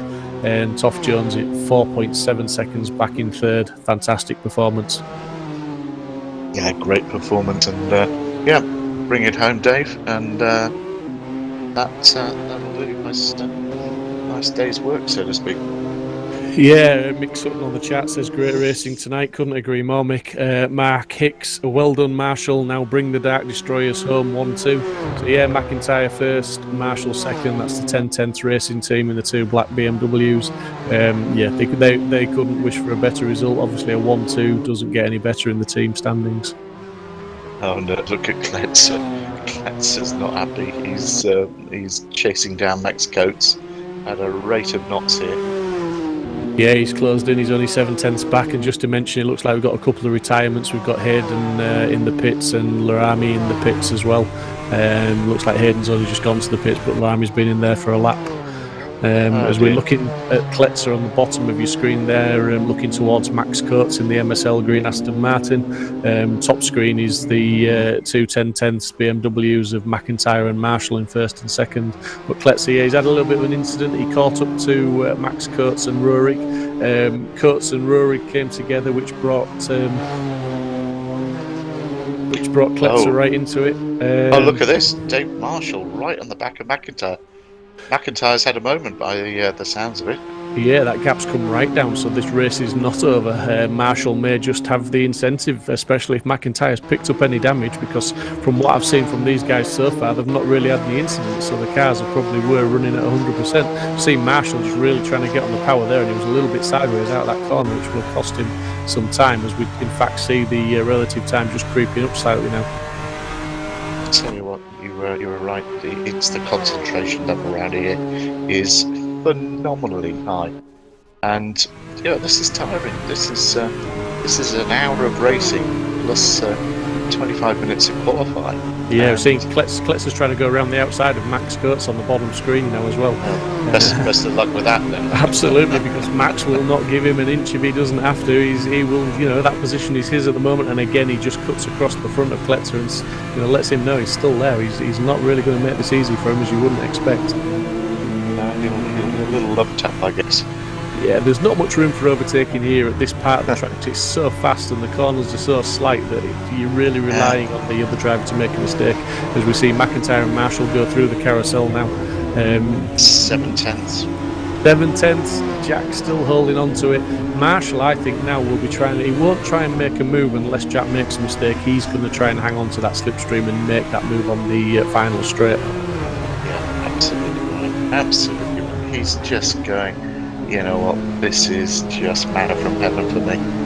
Just seeing Max losing out a little bit in the carousel to Kletzer. He just went in there a little bit hot and came out a little bit high, which meant he had to lift and didn't get the greatest of exits. But Kletzer did it textbook and he closed right up onto Max, because Max had an advantage going into the carousel, but nowhere for Kletzer to take advantage of that, and he is stuck behind Max, albeit in very close attention, but he just can't do anything about it at the moment. But again, up top screen, McIntyre, Marshall is just holding station in second place. Like we say, 5-6 tenths back. He's just playing that wait and brief, and we know Dave Marshall is a very tactical textbook driver. He can do that, and he can do that for the rest of this lap, and potentially will try and take advantage on the slipstream. Yeah, he'll take a win or he'll take a second. He's that calculating, which is always admired a champion. Absolutely, and again, not to forget Toff Jones, who's had a great early part of the race. He held those two black BMWs back for quite some time, on merit as well. You know, it was great driving, great defending. Kletzer just trying to show the nose to the inside of Max Kurtz there. But yeah, Toff Jones in a safe third place at the minute, as long as he can just keep it all clean, tidy, and just on the tarmac. Max Kurtz has really got his handful with Kletzer now. Kletzer's really pushing, obviously a little bit frustrated from his earlier mistake in the arena section, but he's pushing as hard as he can, and he's looking to try and make a move on that Aston. But to be fair, Martin, I don't think when they get to the straight, that BMW, as we saw with the 10/10 boys, they're going to struggle to get past him. Yeah, no, Max will be off, absolutely off like a rocket. 4/10 at the front, coming onto the straight very shortly. Yeah, he's closing now. He's Marshall. You can see in the top right, he is closing. He's closing right up. Albeit, is it enough? They're just going to start climbing the hill, and sometimes that just takes the edge off the slipstream a little bit, and it has done. Marshall wasn't quite close enough by the looks of it, but he's still gaining. He's still gaining. It's going to be, as they come over the brow, they're going to be side by side, and it's going to go right down to the braking zone. Or is it? No, Marshall's got the move done. He got the move done. He's in front now. Can he hold it as they head into the final couple of braking zones of the track? They're going to go left, they're going to go right. Marshall's got the advantage. McIntyre's all over. He's on the grass. He's pushing really, really hard as Marshall breaks it down into the right hand. McIntyre spun it. He needs to get pointing the right way again before Toff Jones comes and takes advantage of that mistake from McIntyre. What a fantastic race from Marshall to bring it home in first place. A very, very calculated drive from Dave Marshall. Well done, Dave Marshall. Wasn't that brilliant? Absolutely fantastic. Drive. He thought that all the way through. That's a thinking man's win. McIntyre brings it home in second. Toff Jones 1.7 seconds behind McIntyre in third. Max Kurtz hanging on to fourth place at the moment, and it looks like Kletzer's had an incident because Rohrig is 6 seconds behind Kurtz. That's Kurtz in the fourth place. Rohrig going to bring it home in fifth, Kletzer in sixth, and we're looking at Rillig in seventh with James Merrills in eighth, pushing and pushing, but looking like Rillig is going to bring this home in seventh place. Brilliant. Absolutely fantastic. Brilliant. Yeah, I actually got excited there, didn't I? That was fantastic. That was what a great race. Well, what a great evening. Thank you, guys. That was just great entertainment. Yeah, hats off to all the drivers in that race. I mean, you know, Nordschliefe is not an easy track to turn up and race, as we see Rask bringing it home, or will bring it home in the 11th place. O'Farrell in that McLaren, a very loose-looking McLaren, as we said in race 1 and race 2, so he's brought it home in 10th place. Just crossed the line now. Edmondson down in 12th. He showed a lot of promise earlier on. He was running around about 7th place, and he just seemed to make a couple of mistakes, and that's cost him a lot of positions this evening. Yeah, it's strange because he had that Audi sorted. That's just a shame. Difficult circuit, but yeah, great evening's entertainment. Thanks, guys. Yeah, absolutely fantastic. And don't forget, if you want to get involved with the action, as I said earlier, www.virtualrealityracingclub.com. Have a look on the website, lots on offer, and just get signed up, join the community, and see if we could be talking about you on the track very, very soon. Yeah, that's absolutely brilliant. I'm looking forward to going down to the interview room, which we'll do very shortly. Because I guess we're going to be fairly tight on time because it's 3 minutes past 9 local time. And yeah, absolutely. Yeah. I think the drivers will be catching their breath after that race because no one's jumped in the commentary booth yet. But as you say, they will jump down very shortly, I believe. But I think they will be just calming themselves down because I think they'll be as excited as we were. Well, I need a drink. No answer to that one. I was just deciding which drink I'm going to get, but I know it's not going to be a soft one. I can't have a softer one after that. That's that's very entertaining. And when you think an hour's racing, 25 minutes qualifying, plus the guys were out there practicing prior to, and these sims do actually give you a good workout. We'll ask that question, or I'll let you ask the question. Okay, well, we've got Dave Marshall in the interview room, so I'm going to drop down there to see Dave Marshall and Alex Toth-Jones now and ask them some questions. Good evening, gentlemen. Dave Marshall, you're live across the etho. What a great drive! Calculated. There wasn't much calculating about that. That is just raw racing, that. First of all, fair play to Alex. I was brave putting it around the outside, and when it came off, I was like, he could have quite easily pushed me on there, but fair play to him, he gave us the space, and it was a mega race because of that. And then, yeah, Jack was gone up the road, and there was no chance I was catching up. We were lapping very similar, if not he was lapping a bit quicker than me. And I just saw him go down into the hotel, and he just nudged the wall, and I thought, this might be on here. And then, yeah, just another calculated end and down the back straight, and just managed to get past him. So he had to go for the move at the end. Yeah, perfect. Absolutely. Champions drive. I'm not saying that it's all over yet, mate, but really love the way you drive and you think things through. Very impressed, mate. Cheers, Martin. Thanks. Yeah, we said we were watching obviously very closely there, Dave, and like we said, we were at one point we were thinking you'd settle for second, but then Jack made a little bit of a mistake that allowed you to close that gap up. So yeah, just nothing more to say than echo Martin's comments. Great drive, and yeah, it did as much as you say it wasn't calculated or play. It looked very calculated, and it looked very impressive, mate. It was a fair tough race, to be fair, because I think looking at Jack's car, he just had a little bit more front end than I did, which meant I struggled on the slow speed stuff just to stay on him. But I seemed out certain corners just to get on the power a bit better and carry a bit more speed out. So the cars were fairly even regarding weight and the lap time. But yeah, certain cars were stronger in different areas. So hence why there were certain areas where we were gaining and certain areas where we were pulling. But fantastic race, Jack. That's respect, that is. I love your spoken modesty, Dave. You let your driving do the talking for you, and I've been around champions, and that's a championship. Cheers, drive, mate. That means a lot. Thanks. Yeah, Joe, that's a champion's drive, and champion's comments certainly drives the car to its strengths and works around the weaknesses. Fantastic, brilliant stuff, Dave. Onwards to next week, mate, and. We move now on to our second place finisher, although only just second. Jack, I thought you had that in the bag, mate.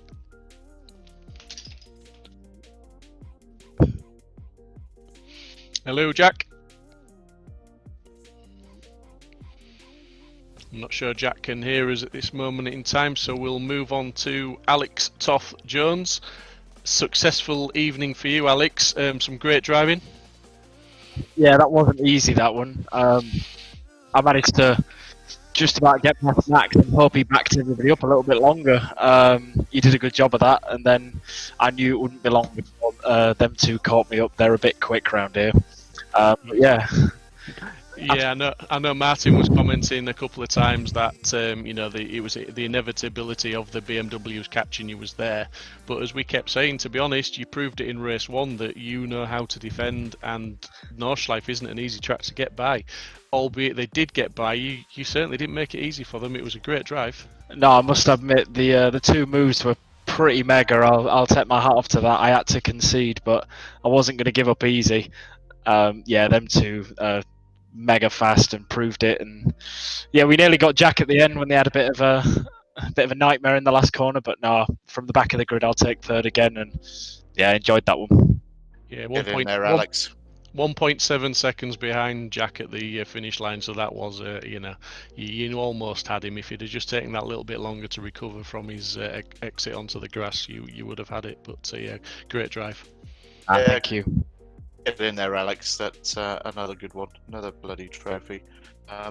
It's intoxicating, isn't it, mate? Yeah, I'd like making a habit of it, but yeah, I wish it'd be easier than that one. I think it's easy. A bit like you watching you in the gym. That wasn't easy watching that. Work hard, drive easy. Yeah, well, that's kind of it. So, it's a bit like me. I work. I don't work hard. I work smart, and that was a great drive, mate. Thank you. Yeah. Well, I think catch up soon. Yeah, we'll catch you very soon, and we'll catch you, in fact, at the next round. And I think we were going to have a word with Rich Hayden, our Mustang pilot. Fantastic. To be honest, mate, you had a reasonable race in the first race. You got fairly well up the leaderboard at one point, and you were having an impressive drive. But then we saw you have a bit of an off. We went on board with you, and it was the windscreen was in many pieces. So he obviously didn't make your job any easier to wrestle that Mustang around Nordschleife. I tell you what, not being able to see out the windscreen actually made it easier to drive. Just before we go on, is Jack? Are you there? Yeah, is he? I don't think he's here. I think he's probably a bit upset about that last corner. No, it was. I always knew it was going to be difficult in the Mustang at the Nordschleife. But yeah, that was really hard. And then race 2, I decided to play a bit more tactical and keep my pace nice and steady. But unfortunately, I had a couple of people go off in front of me, and I caught them. So my steering wheel was 90 degrees to the left while I was driving in a straight line, so I pitted it and retired. No worries. I mean, it was a good performance, like we say, in a car that was always going to be a little bit of a handful around here. But the next track should suit you a little bit. The Le Mans circuit with all those nice long straights for you, and get that throttle buried, and don't worry too much about the corners. Well, I was hoping. not that I put that circuit in just for the Mustang, but there is a small possibility I can finish in the top 10 next week. Yeah, hopefully. I'll put some laps in. To be honest, mate, based on your performances in the first half of these two races this evening, incidents apart, there's a very strong chance you'll finish in the top 10, because tonight, like I say, the first race was a good performance, and it was just a bit of unluckiness that really it cost you a few places. So I think very strong chance. Yeah, it's just that this car is on. To drive it quickly, you are on the absolute knife edge all the time, and that combined with the Nordschleife, where you need 200% concentration, was just too difficult. So let's hope Le Mans fares better for me. But seems I watched the end of the stream after I'd pitted, and that looked fantastic. And well done to you guys, great commentary as well. So the stream looked great, Mike, and the comments were great too. So thank you. Yeah, thanks, Rich. It was great watching you again, and it wasn't quite the Rich Hayden show from Monza, but you certainly played your part again. And that Mustang is a great wild card in the middle of everything. Sorry, go on. I was going to say what I would say to anybody watching that organises any races. If you're organising GT4 races and you want some excitement, make sure there's a Mustang on the grid. Because as a commentator, if we get a quiet spot, we just need the producer to go to the Mustang, and that's fine. It covers it all. And you, I'm available for hire to drive it. Well, it takes a special kind of person, mate, to drive it. So maybe you'll get some opportunities. I'm definitely special. For sure. It's definitely special. Yeah. Yeah. That's what we love about you. I try my best. You're very trying. Let's wrap it up there, guys. Yeah, thank you very much, one and all, for taking part and providing the entertainment, and well done to Dave Marshall, Jack McIntyre, and Alex Toth-Jones this evening. And to everybody else who made the event just an absolute stonking one again. Thank you, guys. And catch up at Le Mans. There we have it. The podium finishers and the Mustang pilot all in for interviews. Some absolutely fantastic racing this evening with the VRRC GT4 Esports Championship, sponsored by MSL Motorsport Consultancy. That threw up some fantastic racing, just as the previous round did. I could go on all night, but I won't.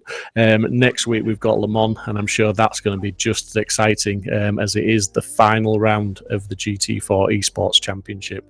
I've been Steve Proudly. Martin, anything to wind that up with?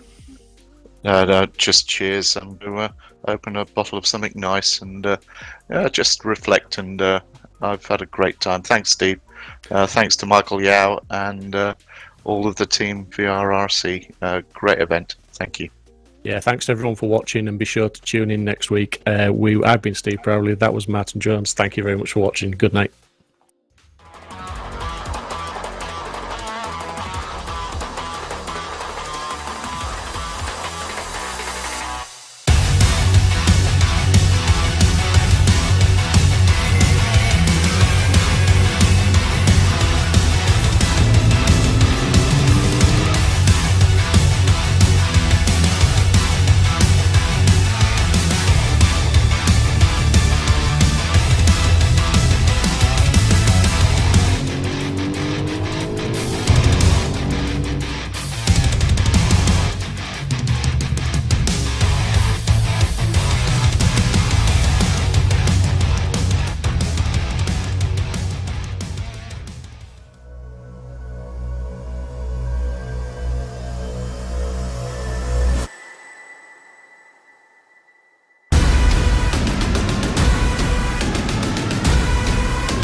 The inside of coats. Parker gets too heavily involved. And that's Whitehead and Coates.